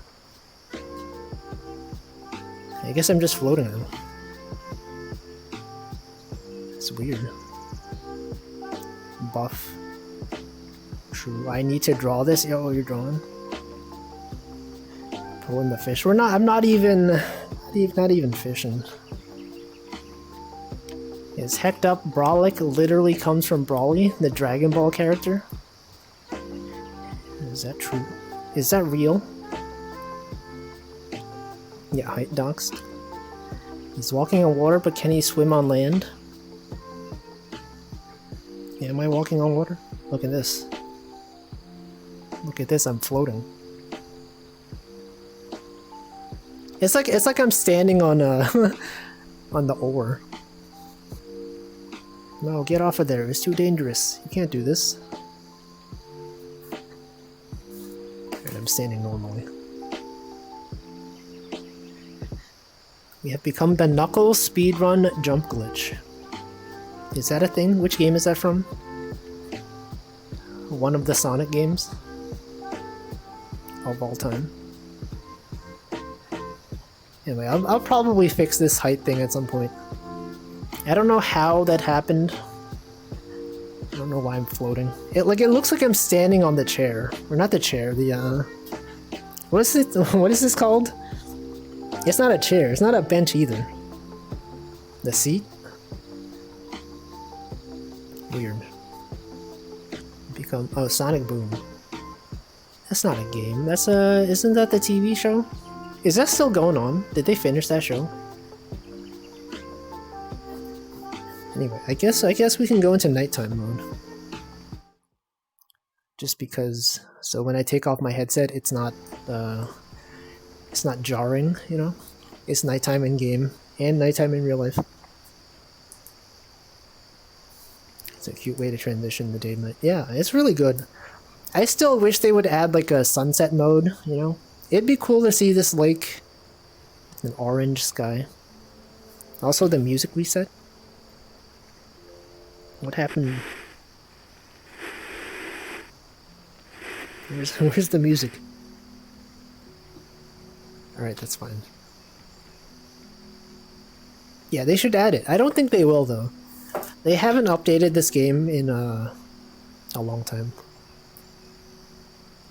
There's a new Sonic Boom. Sonic Boom was a game before a show. Wait, was it? Was it really? Why have I never heard about it? It's both. Okay. I don't know. I only hear about the show. Also, welcome NanoNan. Sunset would be more appropriate. I mean, you could have like a... You know, some people fish really early in the day. It'd be cool if people could do that. So, Wii U exclusive. Oh, that's probably why I've never heard of it. There's so many Wii U games that I've never played because I didn't have one. They did really badly on the marketing for that system, you know? When they announced it, people thought it was just like an extra thing you added to your Wii. It's actually like a whole new console. But no one understood. Like, what were they doing? I thought for the longest time it was an extension. Yeah, that's. I feel like that's what most people thought. It's like you know, they had the 3DS, and then they had the new 3DS, but like the 3DS is basically the same thing, but the Wii U was not the same thing as the Wii. But it's also like, you know, they had the NES, they had the SNES, and those were like similar enough, but you can tell them apart by the graphics. Whereas the Wii and the Wii U basically look very similar, graphics wise. But I didn't have a Wii either. The game was rushed, so it's filled with bugs. Sonic Boom? It probably, but I mean, a sunset would feel more appropriate for the time I stream. Oh yeah. Well, usually when I end my stream, it's like 8 p.m. But I guess, okay, yeah, around when I start my stream, I guess a sunset would be appropriate. But sunsets never last very long. Usually just like a few minutes. The Wii U was weird. It was. Welcome, welcome Newtonia as well. If someone were to invite you to fish, would you go? I think you'd be an amazing partner to fish with. I probably would not enjoy fishing in real life. Like, I enjoy it in VR because you don't have to experience actually being on the water. You don't have to experience, like, insects, the heat, moisture. You don't have to touch a fish. You don't have to, like, deal with this stuff. You know, it's fun in VR because you get all the atmosphere without actually being there. And then the actual fishing, you know? I don't actually know how to fish. I've been playing this game for like 100 hours. I don't actually know the proper way to fish. I just go like this. I just reel my arm in. I just rotate my arm, my hand. And it works. It works in the game. See, the Wii version of Resident Evil 4 is the definitive version. It's so good. I have never played any Resident Evil game, but people seem to like them. See, I heard the aiming was too good on the Wii. It's nutty to hear about. How, like, why was it so good? Was it like you had to use the Wii U had the little, like, the tablet, right? The tiny screen. You just move it around.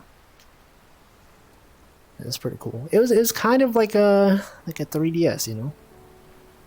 Except detached. A detached 3DS. What's the term for it? Deconstructed. It is a deconstructed 3DS. Sort of. Let's see, a decade ago a used Wii was less than $50, since every grandparent had one. That's pretty cheap. I know, there's like a lot of good Wii games that I never played, because I never had one. Mario Galaxy. Was Mario Galaxy 2 on the Wii or the Wii U?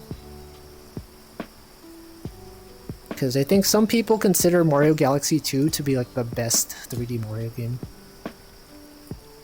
But I've never played it. They never released it on Switch. If they released it on Switch, I would play it. It was also just the regular Wii. Then what games did the Wii U had that was actually good? Like Mario Maker, that was one of them. Splatoon, that was one of them.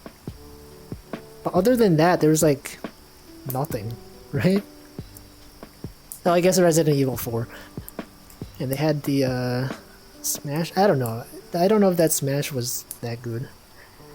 Headset power low. Okay, I'm turning on my battery pack. Oh, it was a Wii thing. Donkey Kong. Okay, I did hear Donkey Kong Tropical Freeze was good. Didn't they also have the Wind Waker remaster or whatever? Well, I guess it wasn't really an original Wii U game, so it's a GameCube game. But they should release Wind Waker on Switch. You know, no one had a Wii U. Oh yeah, it had Breath of the Wild. It was a weird decision for them to like still release Breath of the Wild on the Wii U. It's kind of wild that they did that.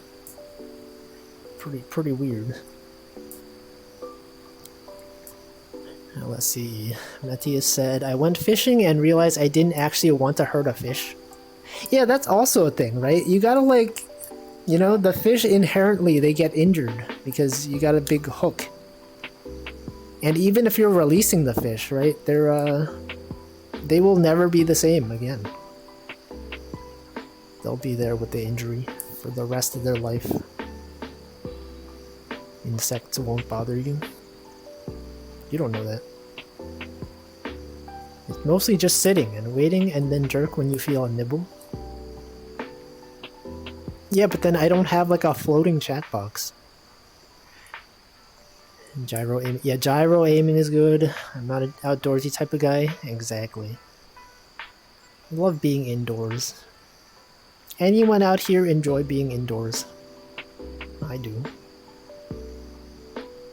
Let's see, Wii's are cheap. Easy to mod. I remember when I was a kid, actually. There was a place like that would sell pre-modded PlayStations. You could just like burn your game onto a CD. You could just play it. They would charge you like $50 for it. Or 50 bucks extra on top of the regular cost. I don't know, I didn't do it though. Let's see, I do know how to fish now, but no use for it. I mean, you could, what if you played a VR fishing game? And then you could be like, this is just like the fishing in real life. It's real. I had the real techniques. Get it? It's real. Huh? Real? You got a reel over here? Anyway. I keep forgetting Mario 3D World exists. Because it was on the Wii U. Oh yeah, I forgot I bought that. I bought Super Mario 3D World. I played Bowser's Fury. And then I forgot that I had it. I forgot about the entire other game mode, that the original game that came with it. I don't know, I could stream that at some point. Isn't there a version of Wind Waker that has all the Wii U perks, but has the OG graphics? That's a patch. Yeah, a legally applied patch to the ROM that was dumped from the actual cartridge. Yeah, it wasn't a cartridge, it was a CD, right? Remember the GameCube had these like really small CDs. You guys remember that? How are they so small? How did they make them so small? Those were cool. You open up the box and you're like, whoa, it's tiny. Yeah, they're cute. They're good. See, both inside and outside are Pog. I do enjoy being outside sometimes. Or I did before COVID was a thing, you know, I enjoyed sitting in the park. It was actually one of my favorite pastimes. I would, after work or during lunch, I would go to the park, I would sit down, and I would just sit there for tens of minutes. But not recently. Not anymore. Times have changed. You can't do that anymore. See, I will not touch grass. I was always scared my Wii would eat them. Did the Wii use regular size CDs? I assume though. I assume they did. I don't know. They were small and spun counterclockwise, which made piracy annoying. You know, I never thought about that. I never thought to check which direction it was rotating in. Also, welcome Cafro. Remember the PlayStation when you could like... Some games required you to take the CD out mid-game. You know, like Final Fantasy IX or whatever. The same game in like across 4 CDs. And then I was always afraid like, oh, you're not supposed to take the CD out while the game is playing. Isn't that gonna mess up the memory? Like that's gonna be fricked up. But then you had to do it. And I was amazed. I was like, how can you take off the CD and the game is still playing? That doesn't make sense. What, you mean to tell me that there's like internal memory on this thing? They can't do that. But they did. And it was cool. Imagine if they did that now. Imagine you downloaded like whatever, like Call of Duty 12. And then it would download half the game and then it would, you know, you just burn the other half on a CD.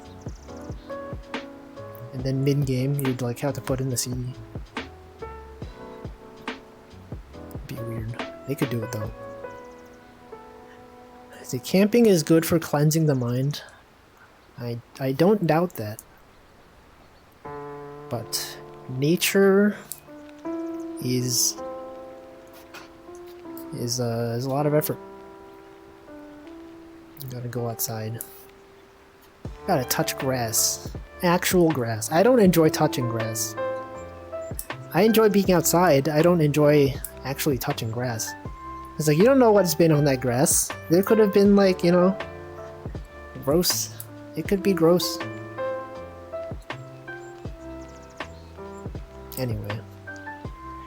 Yeah, I still have my copy of a Riven that was 7 CDs. Was it really? It was 7? They had 7 CDs for a game. How did they package that? Like, I feel like with Final Fantasy IX it made sense, because you had like 4 CDs, but you know, you basically had a jewel case that was like, why do they call them jewel cases anyway? I don't know. It's like it came in 2 parts. A little box, a whole box. The game. See, older Wii consoles can even play DVDs. What the heck? That's pretty cool.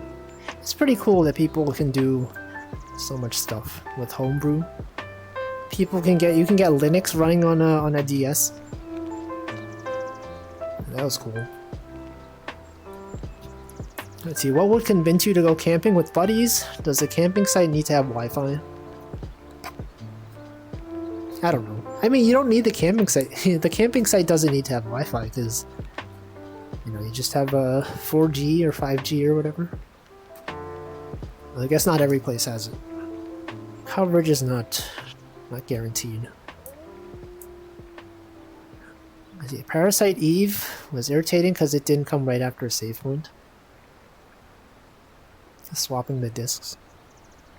The disc thing is fun. For certain funny glitches like Dragon Quest V for PS2, you can unload the world map and walk across the void. They do that. I'm gonna assume they do that in like the actual speedruns. I think actually, wasn't there a game where they would like physically heat up the console because like the heat affected the electrical connections and it caused something to like not render or something? I remember reading there was some game like that, and it was weird. It could have that grass could have been gross. Grass ain't that bad. Moss is superior. It's like petting a plant friend. I don't know. I don't know about that. Every time I go outside, I touch anything. I just feel like I have to wash my hand, you know? It's like a lot of effort. We Netflix. They would need a place to shower and go to the bathroom. True. Like a campsite. There's probably like a public restroom nearby. Not a shower though. They probably wouldn't have a shower. Grass smells good and feels good to lie down on. It does, but then like after you sit up or you stand up, got all this like stuff on your back. I don't like that part. But it is fun. It is fun to lie down in the grass. If there were no consequences, I would do it. Or if you had like a picnic blanket. Well, then I guess you wouldn't be lying on the grass. You would just be you'd be lying down on the blanket on the grass. Let's not forget. Yeah, hot plate speed. Yeah, okay, Dragon Quest 3, that's what it was. Let's not forget selectively smudging the disc for SpongeBob speedrun tech. I did not know that was a thing. Let's see, don't you like spending 3 days outside with bros just talking, eating, and surviving together? I feel like if I did camping, I don't think I would want to do it for like 3 whole days straight. You know, maybe like a day or 2. I feel like by the 3rd day, I'd probably be like, you know, get me back to society. Maybe even after the 1st day. Like 1 night. I feel like that'd be enough for me. Also, welcome Problems Not Jack. So remember the OG Xbox 360 would overheat to the point that some connectors inside the console would basically melt off and cause the red ring of death. I totally forgot that was a thing. Yeah, the red ring of death. That was a thing. Back in the day. I wish touching grass didn't make me explode. Are there people that are like allergic to grass? There probably are. Dogs out here hating grass. Don't dogs love being outside? See, Cafro said, I went camping for a week in elementary school as a field trip. I don't know what we were supposed to learn, but we also had actual cabins. I did the same thing, actually. I had this thing when I was in like 4th or 5th grade, and we went to like a cabin place. It was pretty cool, though. I enjoyed that. It was good times. Cafro cried because he missed his home. What? That's understandable. As a child, you know, going to a unfamiliar location in the middle of nowhere for several days. See, Moonybug says, camp for half a day, maybe even less. Yeah, I don't know. Yeah, I guess it depends on the campsite. I don't know, like I could see it being fun. It seems like it could be cool. You ever see those videos on YouTube of people going camping like in the countryside in their vans? They got all this cooking stuff in their van. It looks so comfy. There's one of like a guy who goes camping with his dog. You know? Van camping with his dog. Just out there in the rain. It's got like a little tent, a little awning, if that's what you call it. He's out there like grilling meat. See, Margot says, I fantasize about being a smelly cave woman, so camping appeals to me now. What? Did something change? One day you're just like, this is what I want to do now. I would like to live in a cave. Most campsites have toilets, some have showers. Yeah, I would expect they would have toilets, but I think it's showers. I've never actually used a public shower before. I know people go to the gym and there's showers in there and they use them. I've never really used a public shower. I mean, I also don't go to the gym, so... I've only ever showered in my own home or like a hotel. Mint is actually allergic to grass. Also welcome Aeolian 8 Beat Augmented. Hello. Red Ring of Death made me scared of using my Xbox. That was like on the original Xbox? Haven't heard that term in a long time. So you had cabin field trip for a week in middle school. We were supposed to learn about environmental studies. We had activities like making our own paper. I recently found the paper and made one. You made your own paper in middle school? That's pretty cool. I think when I went on that trip, when I was in like elementary school, it was like we went hiking, we went like, they brought in animals into the cabin to show us. They're like, here's what an owl looks like. They brought in a real owl. It's like, oh, here's a snake. Look at this snake. And then the snake would like wrap itself around the instructor's arms. And we're like, isn't that scary? I'm like, no, look, this is a boa constrictor. It's fine. It's fine. Animals aren't scary. They're our friends. That's all I remember about him. That's cool.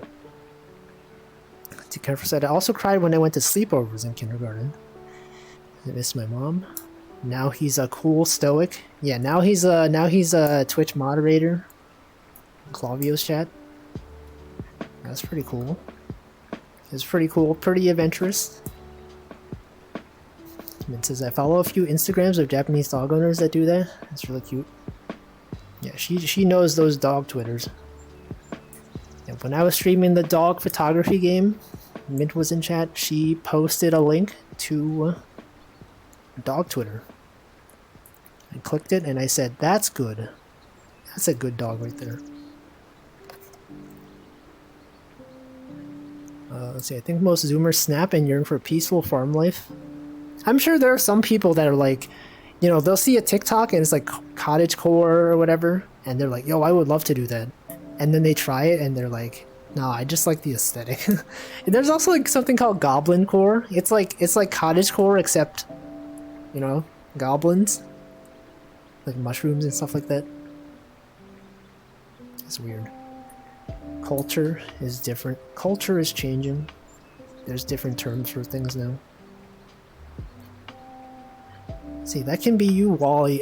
No one calls me Wally. That can be you, Wally, but rather than bringing along a dog, you bring us. Rent an RV and stream outside. I don't know how to drive. If I rented an RV, I wouldn't know how to use it. See, I touch grass to go camping. It looks like lots of fun. I'm sure, like, if I went camping with someone who, like, knew what they were doing, I guess it would be cool. It was just me, and a bunch of people that also don't know what they're doing. I'm sure it would probably would be fine, but you know, maybe someday, maybe, I don't know when it will be, but someday. See, I don't know how I got here, but I feel I found something interesting. I'm just out here on a lake, talking to a floating chat box. Did you get recommended by the Twitch algorithm? That happens sometimes. Sometimes they'll get recommended something. I'll just click on the stream. And I'll be like, these are some good vibes. I'm just gonna stay here. And then I'll wait until they stop their stream, and then after they end their stream I follow, because, you know, some people have follower notifications on. And I don't follow midstream. Let's see. You know, I'm so far behind in chat, by the way, guys. I'm like 4 minutes behind in chat. Elementary school, I think we had pottery field trip. I have those figures I made somewhere. They're very ugly. I think I also did pottery on that one trip. Or not the trip that you went on. The trip that I went on. That I was talking about. I remember folks advocating to wrap the console in towels to trap the heat. Did it actually work? Ants World Jobs chat? What the? He's a mod in multiple Twitch chats? Gnome, Goblin D is so true. Goblin, Mind Goblins. Is the Goblin Core thing not just that Leon guy making funny Goblin tweets? No, it's like an actual thing. I looked it up. I saw actually in my my Spotify algorithmically generated playlists. One of them was called Goblin Core, and I was like, what the frick is Goblin Core? And then I looked it up. I thought it was a music genre, but it's actually just like, you know, it's like cottagecore, except like, you know, more like raw nature, I guess. I don't know, like cottagecore is like, oh, you live in a nice cottage, you got nice stuff. Goblin core is like, you know, moss, mushrooms, like tattered apparel or something. Hypnospace Outlaw had fungus fungus core. Gnome core. Is there actually gnome core? See, you literally told my story. The Twitch algorithm recommended. Well, welcome. Hope you enjoy it here. I'm just posting messages. There's also Goblin mode being rated phrase of the year. You guys see the dictionary word of the year? Not word of the, what was it called? Some sort of like phrase of the year. It's the suffix Aussie. That was the the phrase of the year or whatever. The gnome music genre is much more than just gnomecore. What is this? What the heck? What? Forest synth? Dirt step? Grass gaze? Flower violence? Shroom and bass? Mushroom house? I don't understand music genres. How did they keep making new ones? Moonpunk? Stump stomp? Woodwind? Isn't that... Woodwind is like an actual type of instrument. Oh, it was the American Dialect Society. I see. Cafro, don't say that. It's a weird thing to say. That image is a bit... Yeah, but like the thing is, they could be... Like, it could be real, right? These sound like they could be real things. It's like, it's only fake enough. It's only fake if, I don't know where I'm going with this. Like, someone's gonna see this. They're gonna make actual, like, tree wave. It's weird. Gnomecore is underrated. Let's see, what else? Did I miss some messages? Hello, future Wolfie or present Wolfie? Yeah, this was 3 minutes ago. Forbidden Siren? I don't know what that is. Gnomecore playlist. No, make me a mod. No, you can't give Cafro this much power. He's already a mod in at least 2 chats. That's more chats than I'm a mod in. I guess you're a mod in your own chat. There was when you got your Twitch recap or whatever they called it, you know, at the end of the year, they were like, here's the streamers you watch, here's how many hours. I think everyone had a thing that was like, here's the channels you were a moderator on. You moderated on 5 channels. And we're just like, what is that? I'm not a mod in any, not that I'm aware of. It said I was a mod on like 1 or 2 channels. Yeah, he wasn't even a mod. What was that about? I want a book of solar punk short stories. Is that like space travel? I don't know. There's so many genres of things. They keep making them up. It's getting stormy. Do I have an umbrella? No. They should add one to this game. They do have a hat though. You can buy hats, you can wear them, but it doesn't actually show up like on my model. Like you could wear this one. The bad thing is like when you're streaming, it just has like a it's not good for the viewer because it just shows like a black like blob at the top of your screen. But like in VR, it feels like I'm actually wearing a hat because, you know, if I look up, I'm like, oh, this thing's here. But if I look in OBS, oh, you can't even see it because it's so dark. If I was in daytime mode, you could see it. Okay, like if I held this thing, right? You could probably see this. No. Yeah, like this. Anyway, I don't wear the hats. I just gonna throw it in the water. 26 with almost 1k hours. For what? Forbidden Siren. It's more like catastrophic climate change future stuff that's on the less dystopian side. I see. What genre is RimWorld? Because I feel like that, whatever atmosphere RimWorld is, that it's like post-apocalyptic future something. There's probably a name for it. Fish is gonna take the hat. No, the hat is it just respawns, you know. If you ever want it back, you just go into this book. Bam, it's there. You can have infinite hats. You can throw as many hats as you want. Yeah, it's fine. You can also throw rocks. This thing has rocks. It costs nothing. You can skip them. That's pretty cool. Anyway, how many years have I been streaming? 2. I had my 2-year streaming anniversary 2 weeks ago, maybe? 2 or 3 weeks ago. That's pretty cool. Just watched a bunch of old VODs. Think of the poor children that cannot afford hats. No. See, I would call it a low-hard sci-fi. That's probably the term for it. But it's like, does that imply that you're in space, though? It's like sci-fi could be anything. I guess a lot of sci-fi is like space, right? Well, not space, but like I don't even know what I'm saying. Whatever.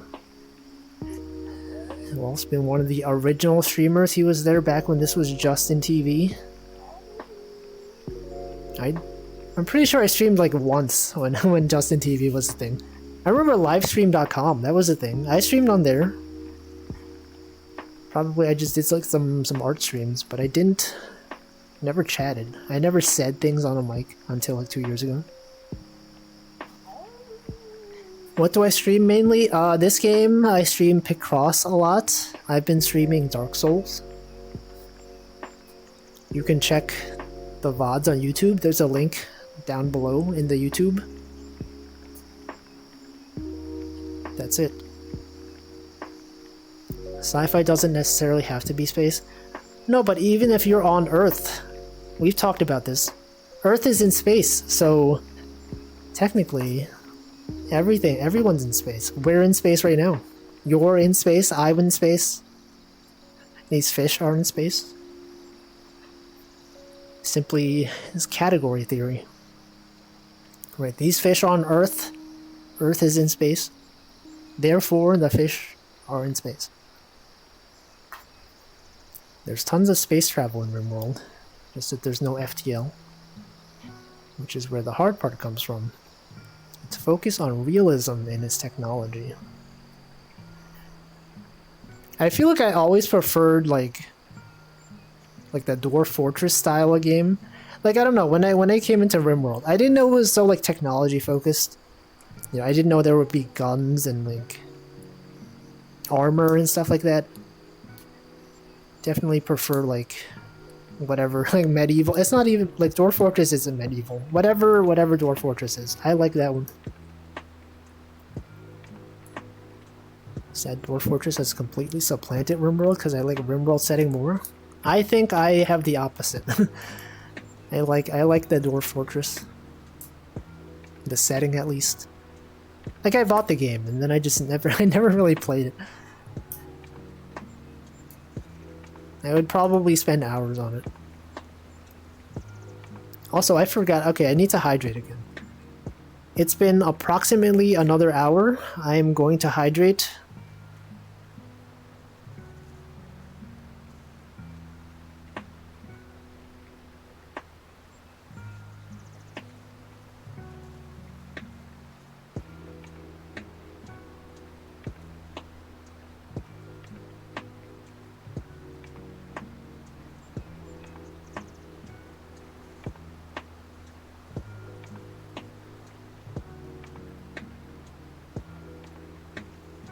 Alright, I've hydrated. I'm still floating like above the chair. Whatever this thing's called. The seat. I didn't come here to get actually. It's too late. It's too late. Did I say welcome tag barrel? I don't know if I did. Wouldn't loot to small villagers in Siberia? Oh, look to small villages in Siberia to get a feel for the current to tech level. Sure. Oh, okay. Okay. RimWorld is high sci-fi, but you're in the middle of nowhere. That's true. Cyberpunk. Yeah, cyberpunk is sci-fi. If your face is in space, yeah. My space. Your space.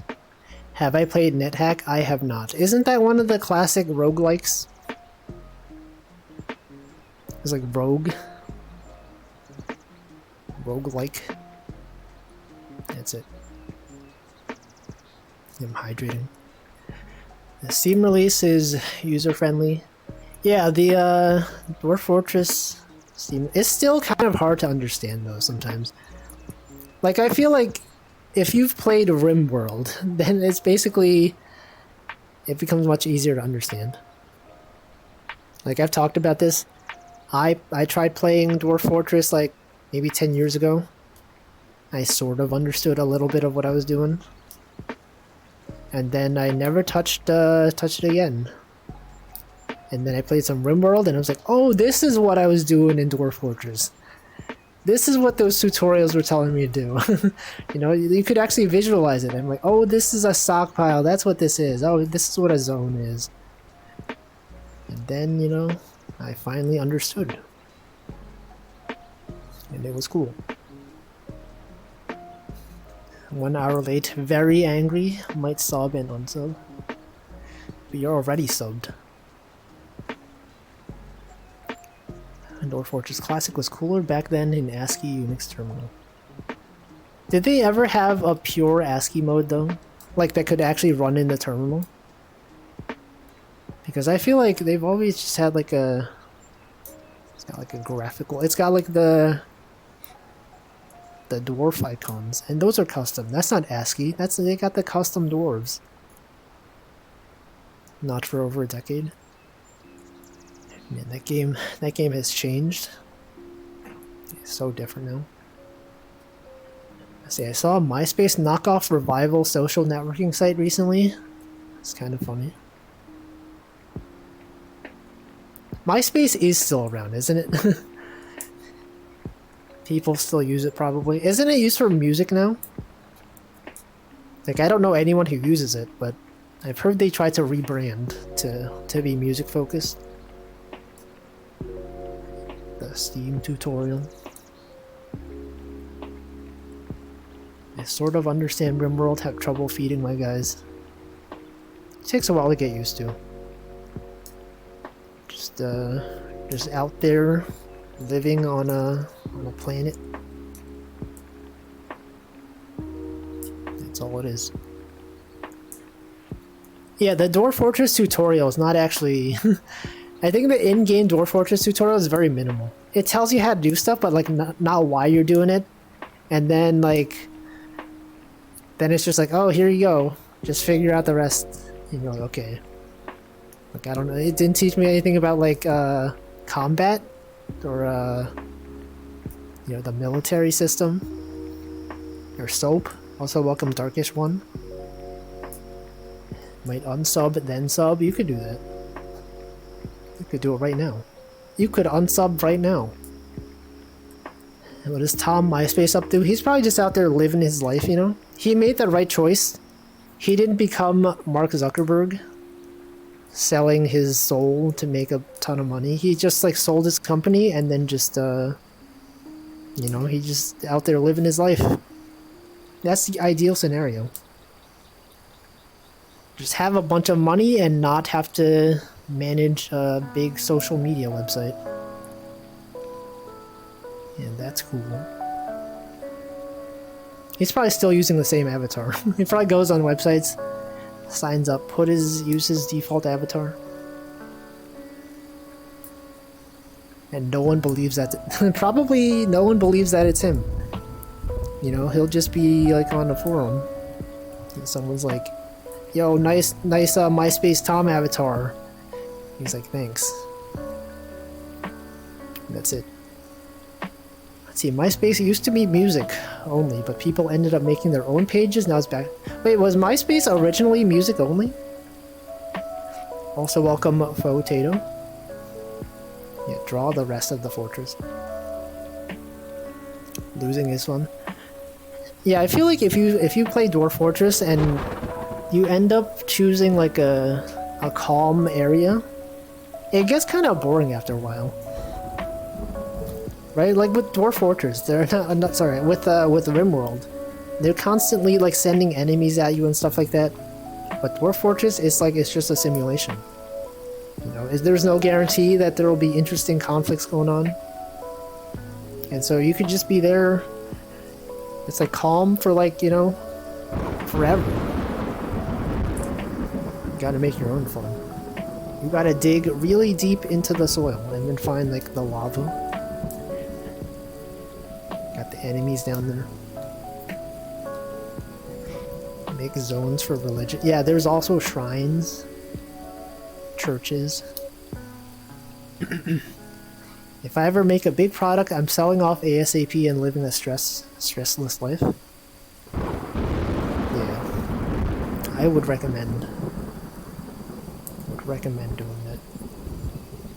MySpace Tom has a Twitter. I guess I'm not surprised. Basically everyone, basically every famous person is guaranteed to have a Twitter.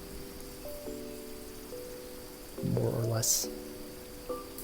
Let's see, that says it's my first time chatting. I haven't chatted since following months ago. Do you want me to? I can audit your chat history. I could click and then we could scroll through it. We could, if you give me the consent. I believe though, NetHack was rogue. Recently tried to study how to start with ASM 8-bit pixel graphics.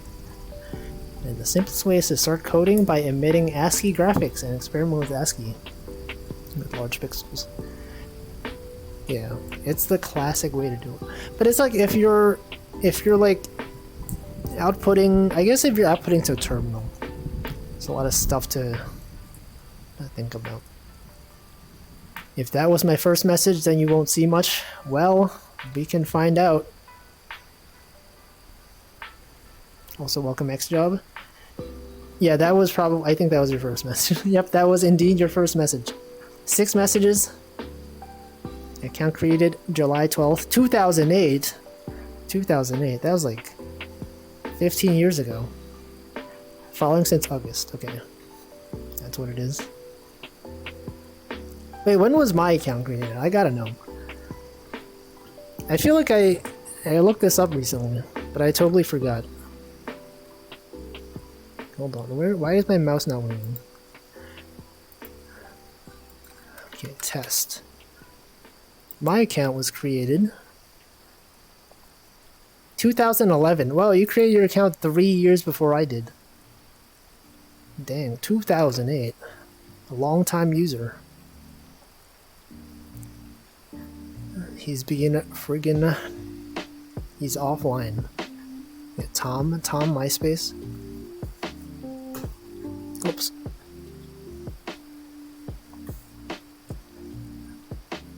Oxygen not included is faster that way since you try to make your power supply more efficient. Suddenly your sleeping quarters are filled with hydrogen gas. I've never seen gameplay of oxygen not included. I feel like it'll be confusing. I feel like I'd be very confused. Did I look into hex cells and or knights? I did not. I have forgotten. I did remember at some point that you mentioned a game that I should check out, and then I forgot what it was, and I didn't feel like going back into the VOD. I guess I could look it up now. Hex cells? I could probably do that. Hex cells? What if I look at it and I think, wow, this game sucks? What if I think it's a bad game? Let's look it up. Hex cells. Video game series. This looks too abstract for me. A logic puzzle game. It's got numbers. Clear the orange hexes to reveal the pattern underneath. It kind of looks like a Minesweeper. But I feel like if I were to play a game like this, many viewers would be confused. You know, like you ever tune into a stream and it's like the streamer's doing something and you don't understand what's happening? I feel like this might be that kind of game. I don't know, maybe I could enjoy it. Back when there was 4-player podcasts. Wait, which one? What was this? Justin TV, 2008. What? I feel like I had hex cells on my wish list, but then learned it was a Minesweeper and said no. Minesweeper is fun. I enjoy Minesweeper. Contrarian. I don't know. Is that a game? The game is called Contrarian, or are you calling me a contrarian? I can handle minimalist puzzle games. But for Wolfie the casual, he needs to have anime girls or Mario. I mean, Mario Picross isn't even Mario themed. I still have plenty of puzzle games, right? I have you got the Miku Picross. Got I'm sure one of these days I'll probably start playing Sudoku on stream. Crosswords, maybe. No, crosswords are hard. I don't think I could do crosswords. Those require too much knowledge of pop culture that I don't think I could do it. Sporkle, I could do some Sporkle quizzes. That's the thing. Remember watching Dan Bo on Justin TV, the guy who did Annoying Orange? I learned recently that the Annoying Orange guy is still making content. Annoying Orange content still exists in the current year. And Minesweeper's good. They just slap Mario's name on there to sell the game. Well, they have some Mario references. Yeah, Lakitu. Spoilers, by the way. Lakitu was the solution to one of the Mario Picross puzzles. Consume more. Play this one. It's been in bundles. It was even free once. What is this one? Divide by Sheep. This looks familiar. I think I've seen this before. Yeah, I've definitely seen this. I've seen this before. I don't know. This one, though. Maybe. Like, I don't know. Like, these kinds of puzzle games are... It's hard to say whether they would be a good fit. You know, sometimes with a puzzle like this, sometimes I just get annoyed. Well, not annoyed, just like... Sometimes I just don't feel like playing it. Mahjong stream. I used to stream Mahjong. Actually, that was the first thing I streamed on Twitch. I have like a really, really old clip of me playing Mahjong. I wasn't that good at it. I also wasn't using a mic back then. See, Hex Cells is kind of really not Minesweeper, and more fun. More fun. But I mean, like, Minesweeper's pretty fun. Annoying Orange is still around. Crazy Frogs can't. Yeah, Crazy Frog definitely is on Twitter. Have you heard of Steven's Sausage Roll? I've never heard of that. Sokoban. Before I use my real, yeah, my text-to-speech voice. Lines was good. There's just a lot of games being recommended. Lines, Mahjong, Minesweeper, Hanafuda, Ron, double Ron, triple Ron, Ron Weasley.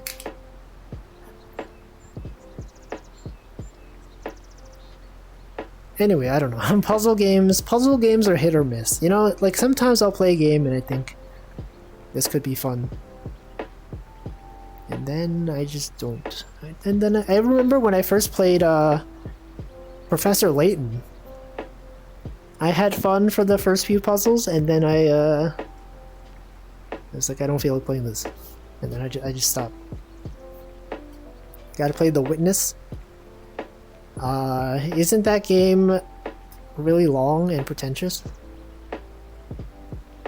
I feel like so after streaming for a while, I feel like my ideal kind of game is one that's like around like somewhere between 5 and 8 hours, I think.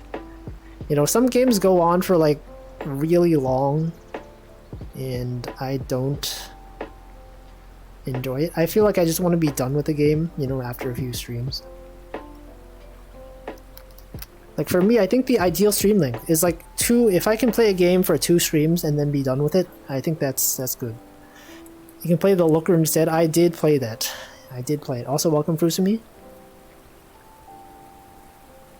I did play it, and I did know that it was a reference to The Witness. Also, I rewatched part of the VOD of when I first started playing The Looker. I said this game is a reference to The Watcher. Yeah, apparently there's a game called The Watcher that is really pretentious. And then I was like, wait, no, that's not the game. That's The Witness. That's a totally different game. Is there a game called The Watcher? There probably is. Okay, isn't The Watcher a character in Slay the Spire? It's probably what I was thinking of. Yeah, welcome to part 48. I did play Elden Ring, though. I never finished it. Also, it probably would be like part 100. 48 feels a bit low for Elden Ring. It's 15 to 20 hours long. I still feel like that's too long. Ideal length, said the man who played Picross for 100 hours. Yeah, but like Picross is self-contained, right? You can choose to stop playing Picross at any time. Right, you finish one puzzle and it's like, oh, you can do another one? It'll last like, you know, 20 to 30 minutes. With like a game that actually has a plot or like some sort of continuity, you gotta kind of invest it. You gotta finish the whole thing.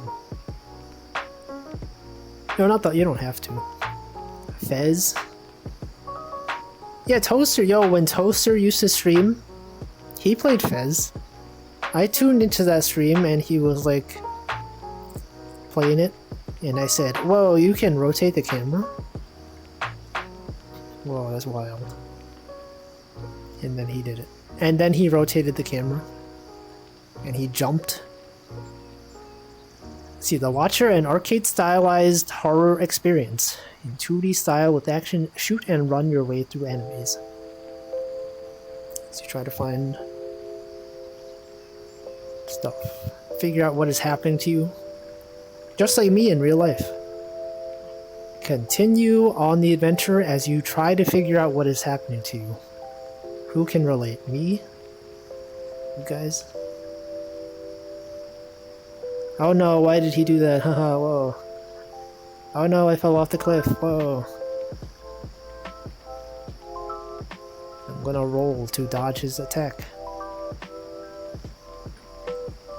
Fez 2, as much as I love Fez, I think the creator is a huge weakling for not being able to deal with internet criticism. Yeah, Philip Fish has had his share of internet controversies.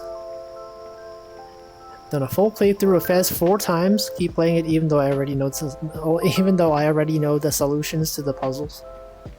No, he loves Fez. He can't stop talking about Fez. You ever talk to him about anything? He's like, you ever play Fez?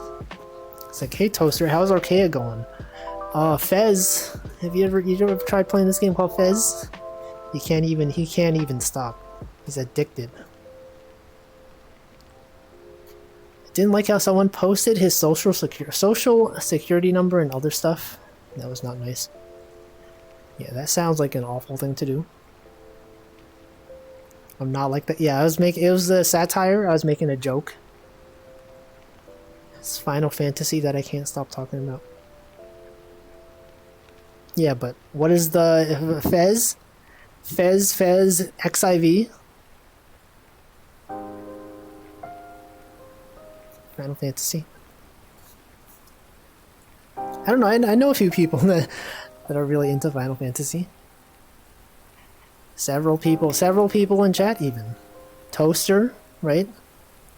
He loves this game. Moonybug plays Final Fantasy 14.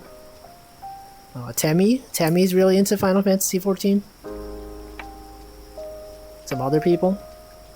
Look, I summoned her by saying by saying Final Fantasy. Final Fantasy. You have to go raid. He's raiding. The solution is to not talk about things at all. Yeah. Someone asks you how you are, you just say nothing. You just don't respond. Xjob leaked Phil Fish's social security number. So given how little I tweet on Twitter, that's kind of the way I deal with it. I also don't tweet that often. You know, I remember like 10 years ago, I used to tweet like all the time. And now I only tweet to say that I'm going live, and then I delete the tweet like after I'm done. Because otherwise my entire Twitter timeline would just be me saying like the name of a game and then a link to this stream. I don't need that. They're wrong about talking about Final Fantasy XIV, a bad game. Whoa, Cafro cancelled. Hey, I'll have you know, several people think it's a good game. It's critically acclaimed, and also free up until level 60, including whatever the heck the other part of that meme is. Final Fantasy 13. Dropped every FF game I've ever played. Keep coming back regularly anyway. I played Final Fantasy 9. I never finished it, but that game was cool. It's like the best Final Fantasy ever. MMOs are all bad, no exceptions. What about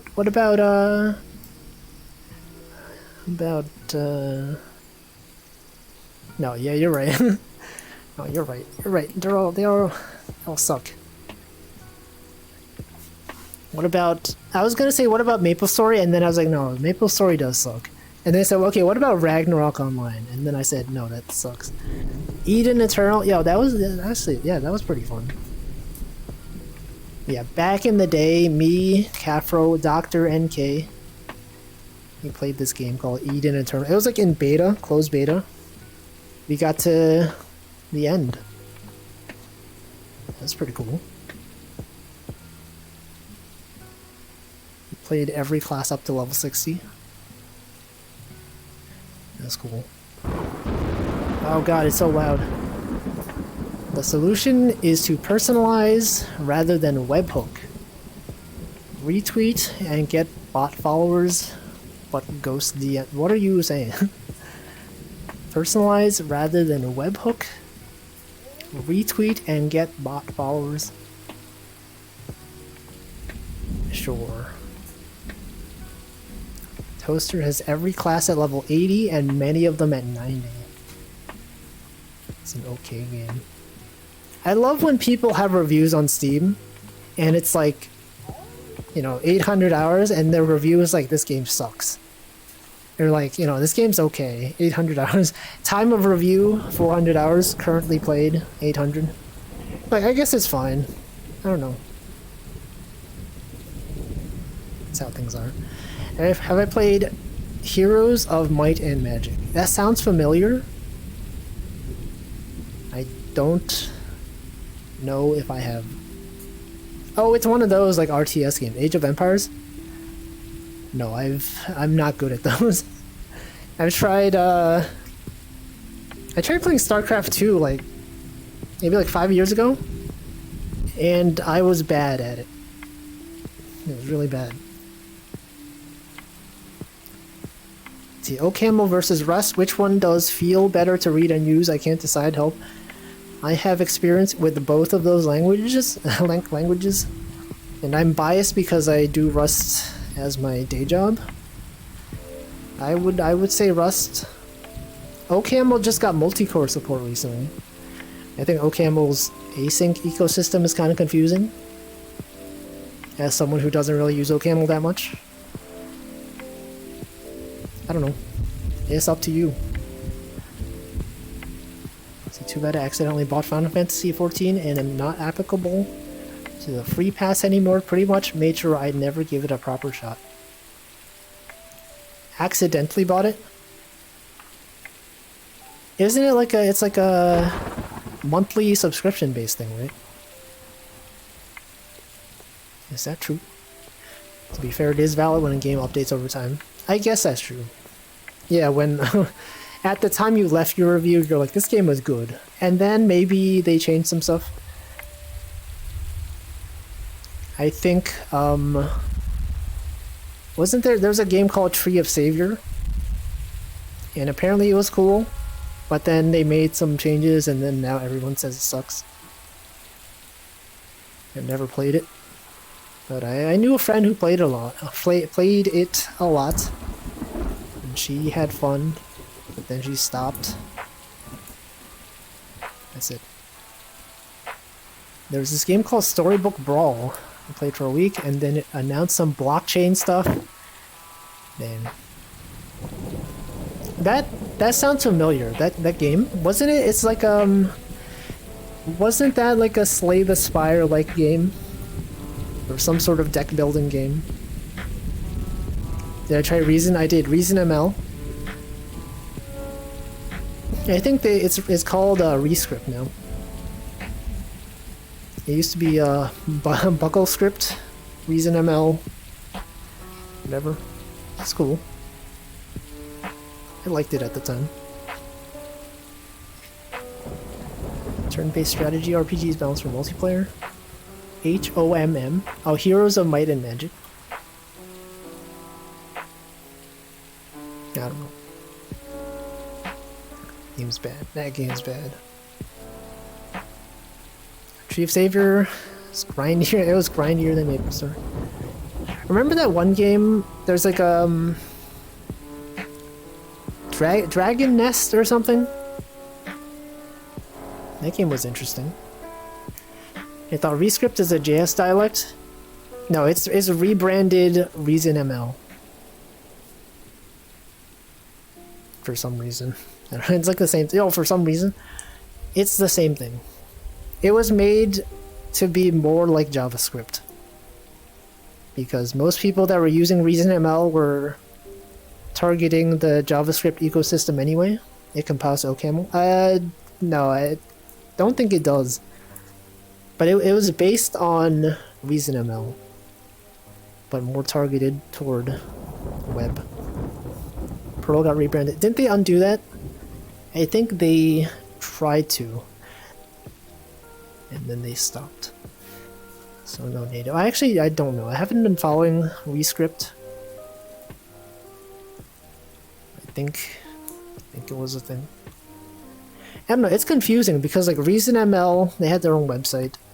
And then if you check, there's like a whole blog post saying we're rebranding and people were upset Like, okay, but what about OCaml? What about native? Anyway, this is like a no, like we have like 2 people that understand what I'm talking about here. Also, welcome Daisugo, and I also need to end my stream. It's about that time that I end my stream, or end my stream. Rust really heard a lot of hype around it. Need to decide if I need to spend time to learn. Rust is too verbose without Hindley, Milner type inference. Comparison to OCaml Haskell, only trade-off is OCaml Haskell is GC performance. So when I first started looking into Rust, I was like, man, I was so used to functional programming. I was like, man, mutable variables, this freaking sucks. I would never use mutable variables. You know, give me my monads and whatever. And then I was like, you know, actually, it's pretty good. It has a pretty high learning curve, but I would recommend it. A lot of things are being written in Rust nowadays. It's fast. It's performant. Cargo is nice. The tooling is good. Libraries are good. Anyway, that's gonna be. I'm gonna stop talking. I can talk about this forever, but I won't. Right? It's true. It's about the time. Unfortunately, we'll have to end the stream. Okay, so you know, we have some new people here today, but basically, I end my streams by saying, figuring out what today is. We do a raid message based on today. Since I'm in VR, you don't get to see the cool ending screen. National Freedom Day, National Signing Day, Abolition of Slavery Day. That's pretty cool. That's pretty cool that they abolished that. Car Insurance Day. Change Your Password Day. Conservatorship and Guardianship Abuse Awareness Day. Okay, there's a lot of days today. G.I. Joe Day. Holiday Hugs Day, Heroes Day. Hula in the Kula Day. International Face and Body Art Day. National Baked Alaska Day. National Cameron Day. National Dark Chocolate Day. National Girls and Women in Sports Day. National Sean Day. Any Seans in chat? Serpent Day. Texas Day. Yo, Texas. Wow, okay, there's a lot of days today. Okay, which one is the most suitable for a raid message? Car Insurance Day, maybe?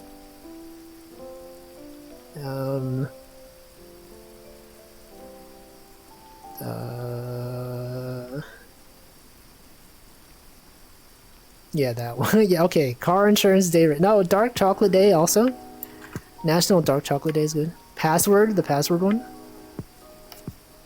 What holiday is it? It's everyone. It's every holiday. Change your password. Yeah, just change your password day. Let's see. I wish I could hop on into Wolfie streams more often nowadays, but I'm usually so busy at work. I feel like I only watch once a week or something. I've noticed. Don't think I didn't notice. I notice when people aren't here. I put in my notepad. I take attendance. This is a joke, by the way. I don't actually. But in my head, I'm like, where's Toaster? Where's he at? We're always thinking this. Everyone in chat. Always. Every time Toaster's not here. What's he doing? No. Okay. Let's do National Dark Chocolate Day. National Dark Chocolate Day raid. Or maybe there's another one that you think is interesting. You could choose to say whatever you want. I have no control over what you say as a raid message. I can only offer a suggestion. Okay, let's see who to raid.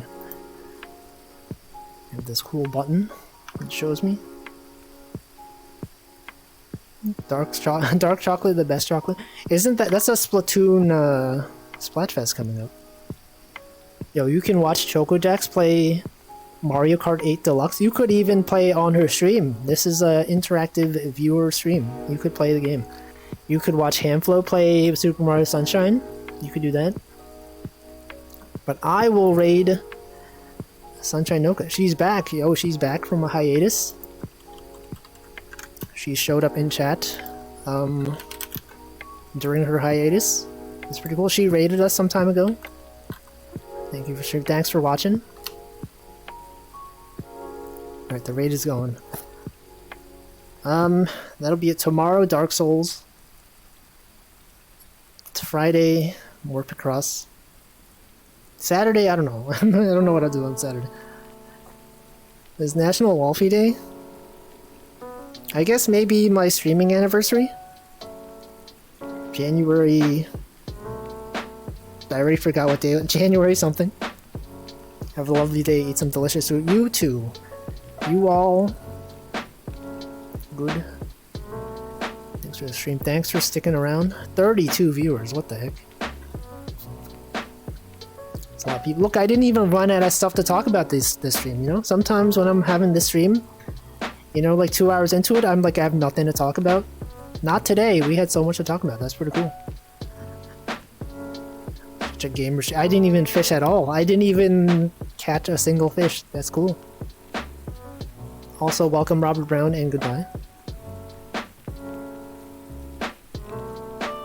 Yep. Our favorite non-fishing streamer, let's go. No fish. Oh, no fishing. No fish. None of this. I'm gonna stop talking, the raid's gonna go. Welcome Zoli and goodbye. Goodbye, goodbye, goodbye.